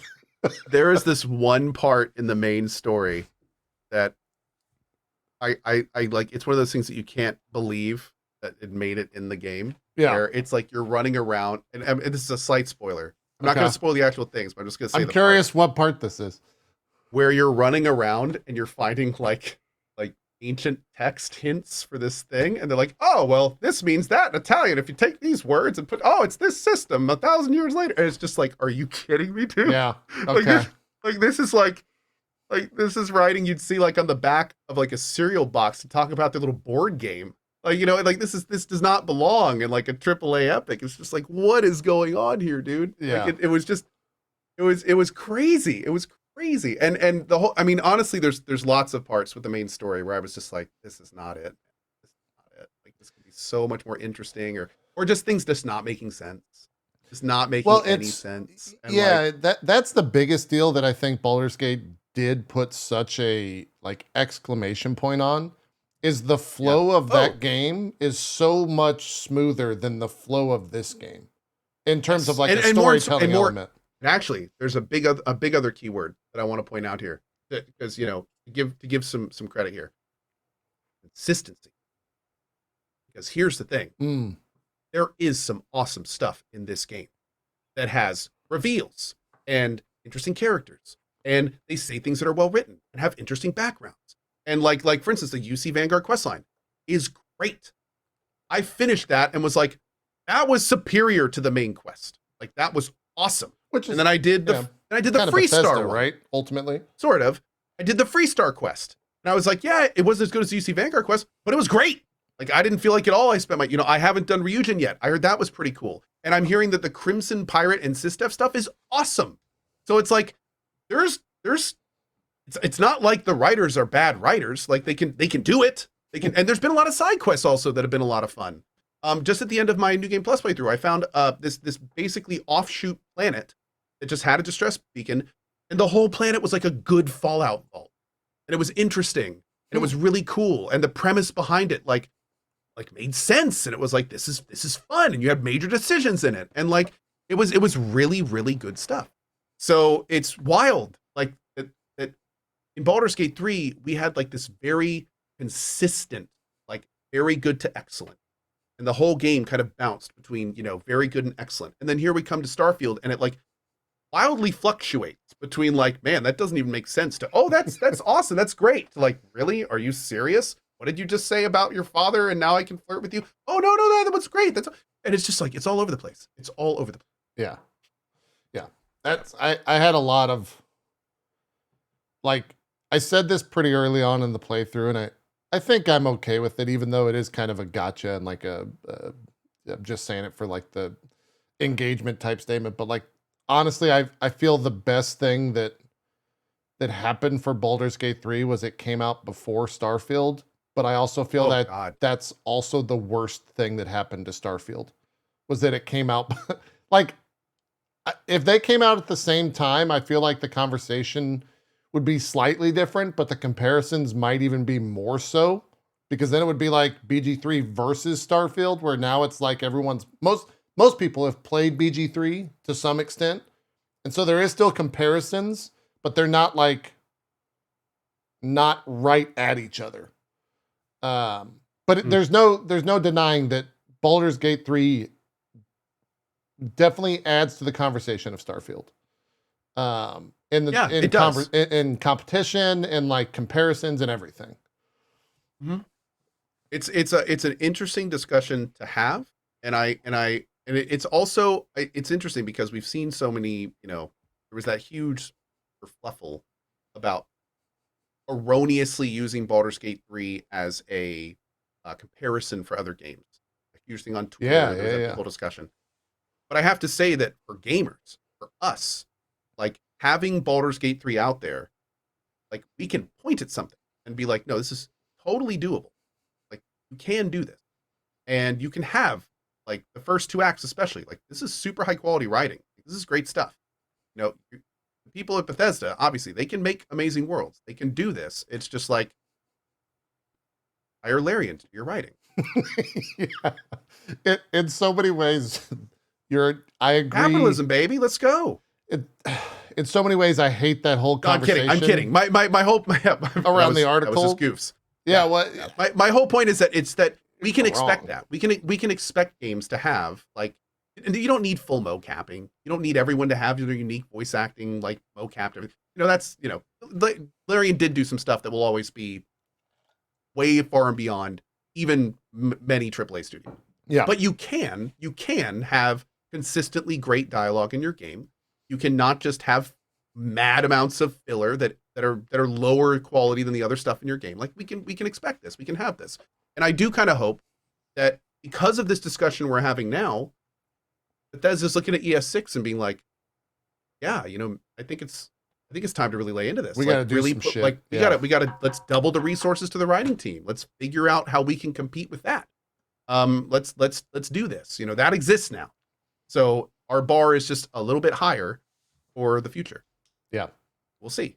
You know, time will tell. Yeah, I know the copium's off the charts. Copium is off But charts. I'm just but saying, hey, that's I'm saying it's better to be in a world with those expectations than without. And I don't think anyone would argue with that. right, because they've proved Larian has shown what is possible in a lot of ways. Regardless of how copium you feel of other companies raising to it, we know that it's there. And you know, like I have a feeling that we're going to be talking a lot about Baldur's Gate 3's dialogue and such as more and more releases come out from games. And It's so it's gonna funny be- that we all like memed on that article and that whole like conversation and kerfluffle is I think you described it, but like, fuck, they were right. As much as like we Yeah. did. It's happened so much in every single thing I've played, or it's like, fucking Baldur's Gate, man. They ruined it. Like I could just, why didn't they just do blah blah blah blah blah blah blah? It is. It is important to mention though that there are things that Baldur's Gate 3 did that are in many ways superior to what Starfield is doing. There are things Starfield is doing that Baldur's Gate 3 can't even do in the type of framework that it's in. Sure. So like just because that, you know, and to be blunt, it's weird because a lot of people, and this is one of those things where it's like, you know, people just say, oh well, there'll be mods for the bugs. A lot of people always go, this is the line, this is the catchphrase. You don't play a Bethesda game for the main. Yeah. That's what people say over and over. Oh, you didn't like the main quest? Well, that's okay, because that's not why you play a Bethesda game. And it's kind of like, yeah, but at the same time, what if we did? What if we could? Is What if we yeah. could? Yeah. What if the Elder Scrolls 6 main quest But what was is the the best opposite quest of in the that? game? Was the best quest exactly? Yeah. What if it was the best incredible? quest in the game? Like what would that look like? And what do we need to do to make that happen? That's You what I know, want. like- that's what. Yeah. I want to live in Can that Todd world. start a Kickstarter or something? Like, can we just? What do we do? Oh God. Can I send cookies to someone? Did you or- see? Speaking of money, did you see prior to the full release on the 6th for Starfield? I think it peaked around 250,000 people were playing on Steam, which means 250,000 people had to have bought the $100 version of the game to be able Game's to play. wildly successful, Yeah, that's Game is crazy. wildly That's- successful. Like Yeah. that's insane. I mean, I would hope to think nobody thought that wasn't. Of course, that was going to happen. Yeah. Yeah. It's just This is their opus right now.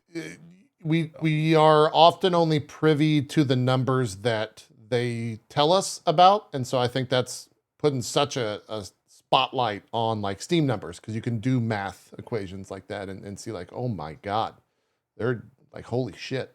And you know, you could pull up Baldur's Gate numbers right now on Steam and it's probably higher than Starfield. Granted, that doesn't mean much because most people are probably playing on Game Pass or on Xbox, blah, blah, blah, blah, blah. Yeah, it's 500K right now. People just did that. 500K, 482 on Steam, and 327, I guess, for Starfield. But yeah, interesting times for sure. Very curious to see what happens in about 3 months when kind of everything comes to a head for 2023 with this, especially given the critical response to this game. The Steam, it's interesting because when the game came out, now I wonder if this is because the people that had put time in and spent $100, like obviously felt better about the experience. So when Starfield came out on Steam, it was like 85%, with like 12,000, like it was crazy. Now it's at 77 with 36, and apparently it's just still going down. Oh, it's still really? going down. It's trickling down. So it's kind of trickling down. So it makes me wonder, what is everything going to look like? Just like you said, in a few months, like when the kind of veneer has worn off and everyone has put their time in and all that kind of stuff. It'll be interesting to see what people think about it. Yeah. Definitely interesting. That is actually a question I wanted to know. This is strictly single player, right? Yes. Yeah, there's no multiplayer. Oh, you can remove filters or filter your language. Are you talking about on Steam reviews? Yeah, on Steam. I had English in there. You're looking at It global still says, now? 74. Yeah, it's 74. It's absolutely right. So 57,800 reviews at 74%. So interesting. Sorry, got a random thing. We'll see. Yeah, we will see.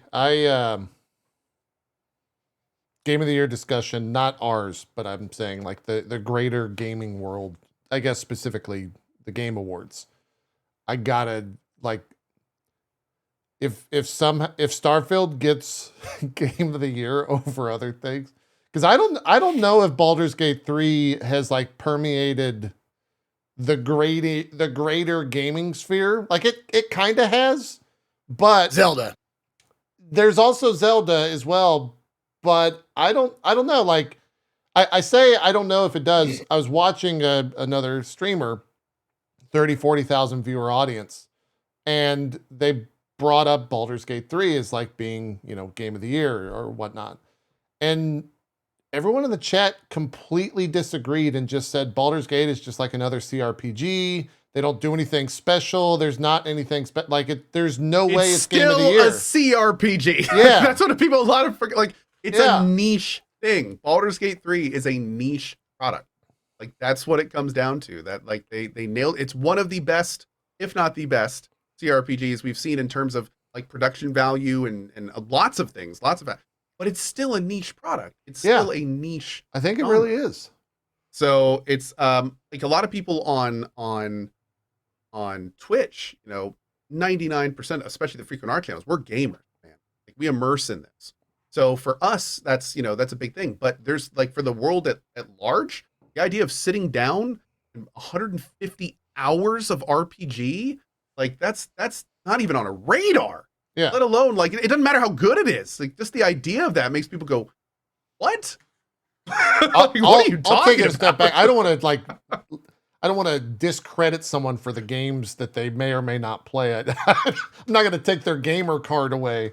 I felt like Cohh was just doing, but oh no! they I don't was just play saying, that type of game. I was Yeah, saying 100%. in our sphere, this is a common thing. Yes. But if I'm talking to a neighbor and I let it slip that I just played 150 hours of Baldur's Gate, like their eyes go wide. Right. Like, it's just like, what are you talking about? Like, that, yeah, I'm not saying other genres. I'm just saying for us, this, Baldur's Gate 3 is like another game. It's cool. But I mean, CRPG still at heart is a pretty niche thing. Yeah. It's like the more further you get away from gaming, the less, or even the more it kind of accentuates that. Yeah. I don't know. It's going to be a very interesting conversation because Zeke, you're 100% on point by bringing up Zelda. I think that's like Zelda, Starfield, probably Spider-Man 2, even though it's not out. Armored Core for Game of the Year? Nah, I've honestly even just resigned myself that's to even more niche. having Zelda like take Game of the Year, the Game Awards, and just be like, The Game Awards are bullshit. Like they're always bullshit. You're just gonna write them off. Yeah.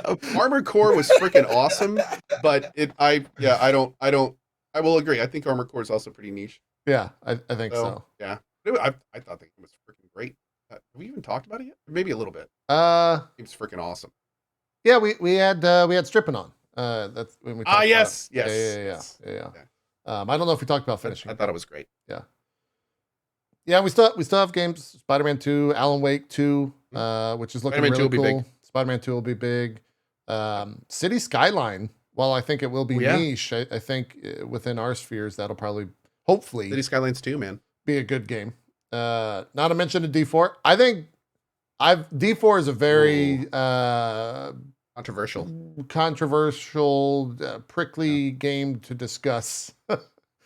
So Cyberpunk's just an expansion. That's not like we're talking kind of new releases. Yeah. I personally can't wait to play 2.0 in the expansion, but it's like that's never going to be on a game of the year list because it's not. Yeah. It's just. Yeah. Yes, D4 bad. What is it? Basic. I think that's what it is. Basic. D4 bad in your base. D4 bad basic. There we go. Which is hilarious. I'm a meme. Yeah. That D4 is a very. I think people are very quick to forget that just because people aren't watching it on Twitch doesn't mean that D4 was like unbelievably successful. There's probably way more people playing right now than you would ever imagine. Just because like people still play D4 and are looking forward to the season stuff. Yeah. It's not unsuccessful. That's for sure. That's for sure. Yeah. But D4 bad. That's our final. That's the drop frames. We're just to really cover all the bases. D4 bad. LE good. What? LE good. Oh, yes. Absolutely. Yeah, that's kind of it. That's our conversation on Starfield, I think. I'm sure it'll come back up. I'm sure more conversations will continue, but I don't know how much. Zeke, are you going to play like another week or two? Yeah, Zeke, I'm curious after hearing all this, like what expectations I think can change a lot for just people in general. So where are you feeling right now with the game?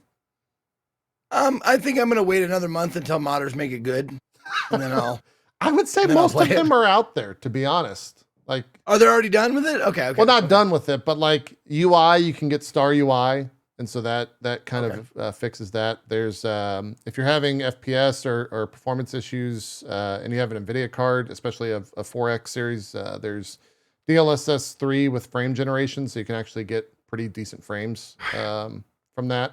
It's a paid mod though, but it's weird.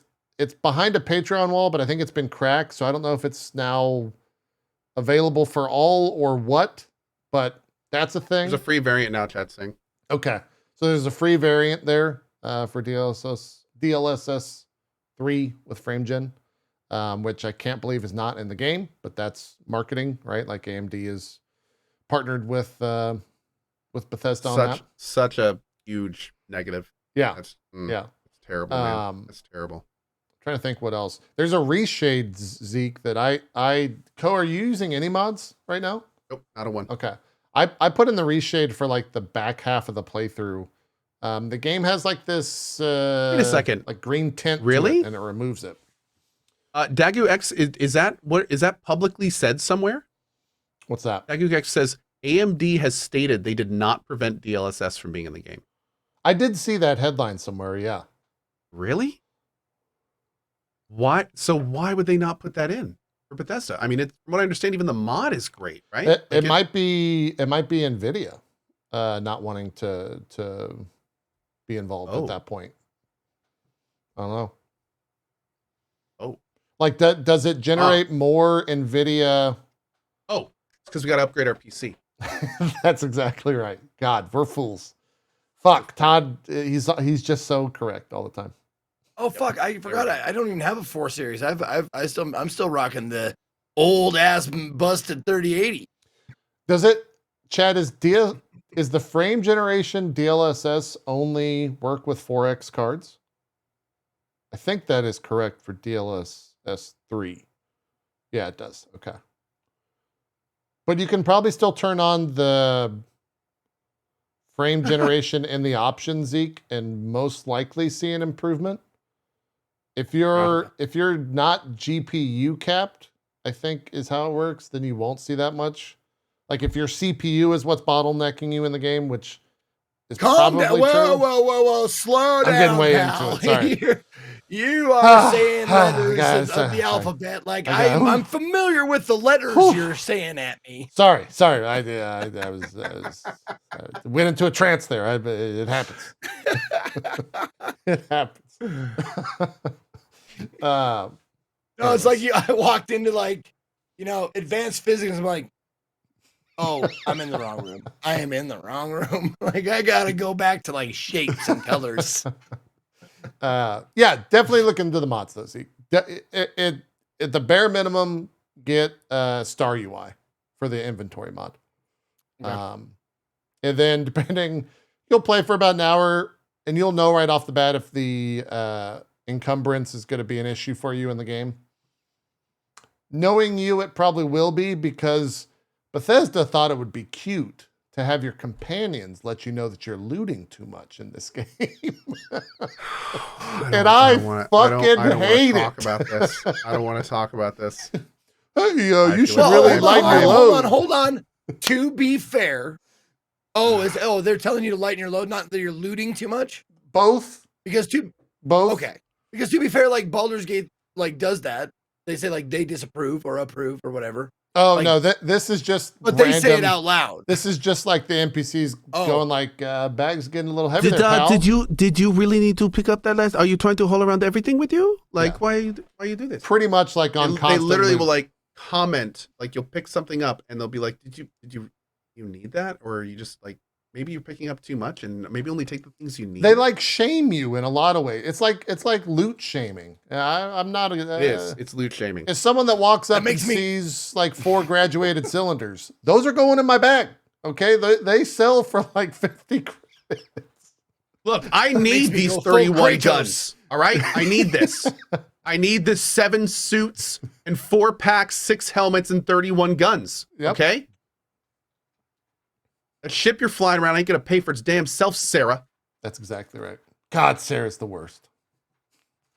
Absolutely. Isn't she the worst? Just the She's worst. the worst. She's the worst. Yeah. You can choose a perk though, Zeke, that I think it's introvert. And it'll actually it gives you a bonus for when you're not walking around with a companion. Which is kind of cool. So not also just bring a robot with you that doesn't sass you. Vasco does have, I would say he's got a little bit of sass. God, does he? A little bit of sass, yeah. I haven't brought him out yet. I was hoping. I think he will still tell you about your inventory nonstop. Son of a biscuit. You don't have to have companions, right? No. Well, for some quests, they will basically be like, "I'll join you." Oh, okay. And they won't leave until you finish the quest. I think you might be able to go up and tell them to stay back, though. I'm not 100% sure. They don't have a banter box, less banter. Check. No. In the settings. I did not see that option anywhere.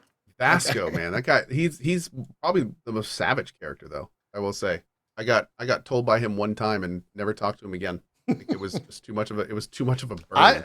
I didn't really care for any of the companions. I literally walked up and I was like, Vasco. He's like, yes. He's like, tell me a joke. And he goes, I am looking at. Damn. Shit. I know. Oh, he did. Yeah. Oh, That's yeah. where I reach for my gun and just start. We call that perma ship guard duty, is what we call that. Yeah. You just so enjoy anyway, watching I my started landing blasting. pad. I know. I mean, he's not wrong, but that's not the point. The point is that you don't talk about it. Yeah. Have some tact. Exactly. Well, we can call it there. I know Zeke's got to go a little bit early, and Cohh's got just familial this week, duties. Yeah, just this week. Mm-hmm. So it'll be a little bit shorter of a show. But hey, that was a solid 2-ish hour, Well, it was like 30 minutes on poop and Burning Man, and then 90 minutes Like an hour on Starfield. on Starfield. Otherwise, I would have nothing to talk about because I haven't played a single fucking game since August. Yeah, he's been playing Dodge I the did Ebola Indie Day yesterday, but yeah. It's been Oh, it's been a man. busy time. Yeah, I've been playing Sea of Stars. I'm going to continue playing that, so we'll talk about it next week. And then I'm playing some other stuff coming up. The Final Fantasy VII Ever Crisis. Doing a sponsored stream for that, and then we'll probably do some redacted sponsored stream later this week, which Cohh is probably also doing redacted sponsored stream later this week. I would think. I don't know if we can talk about that yet. I think you're a part of that though. And so we'll have some more games to talk about. And then Zeke's, back to it, as it were, starting Tuesday. So he'll have all that and more, and we'll talk about everything then. But yeah, Sea of Stars.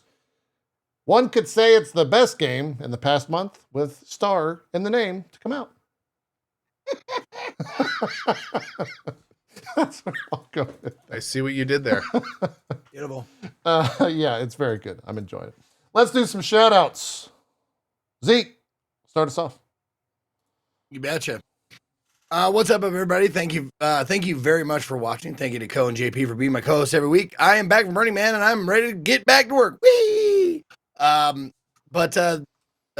starting a new tabletop RPG on twitch.tv/tablestory not right after this, but the top of the next hour. That's why I kind of had to leave early today, because we're going to prepare for our first show of Blade Runner. We're doing Blade Runner TTRPG with a bunch of fun folks over at Table Story. It's going to be a weekly show, probably directly after Drop Frames every Sunday. So if you want to check that out, please do. I'll be there in about 45, or be live in about 45 minutes ish. But if you want to check me out playing video games, I take Mondays off, so tomorrow I'm off. But I will be starting a game that I played a demo of and was kind of fucking surprised at how much I enjoyed it. And it's coming out tomorrow, I think. Eternites. I'm not sure how where the accent goes, but it's a little bit of anime, a little bit of dating, a little bit of weird shit. So I'm excited to check it out. So that's what I'll be playing on Tuesday. So thank you for watching. See you next time. A weeb game. A rare weeb game. It's a weebish. Yeah, it's weebish. Yeah. It's weebish. Go. Do some shout outs. Cool. Hi, my name's Cohh. Appreciate you guys watching today. I have a lot more Starfield, as I'm actually loving my run. We're going to be doing the UC faction questline free star, and then pretty much doing everything there is to do in our new run that we started just a couple days ago. So join us for that if you'd like some more of that. We'll also be threading in some other games here and there. We got some sponsored things this week, and then we also have Cyberpunk coming up. I'm trying to frantically see when the 2.0 patch is dropping, so we can talk about starting our new big run of that before the DLC comes out. And Liza P is soon as well. Didn't get to talk about that too much today, but we got all sorts of fun stuff coming up. Mortal Kombat 1, absolutely. Lots of good stuff. So anyway, hope you see the channel every day at 8 a.m. at twitch.tv/CohhCarnage. And as always, thanks for watching. Awesome stuff. Thanks so much, everyone. VOD will be up on youtube.com/itmeJP later, probably within an hour. And then podcast version available where podcasts are available. We're out. Zeke, don't go to Burning Man the next week. Be safe. Stay grounded. You got to be careful. I won't. Okay. I won't. Fantastic. You're good. You're good for a year, 2 years, maybe 2 years. Yep. A year. Can we end the show? I really got to check on my Ebola. That's fair. It's fair. You gotta be careful with the bully. You gotta make sure you don't miss meds for that. Yep, Thanks fair. everyone for watching. We'll see you next time. Have a good one. Bye-bye.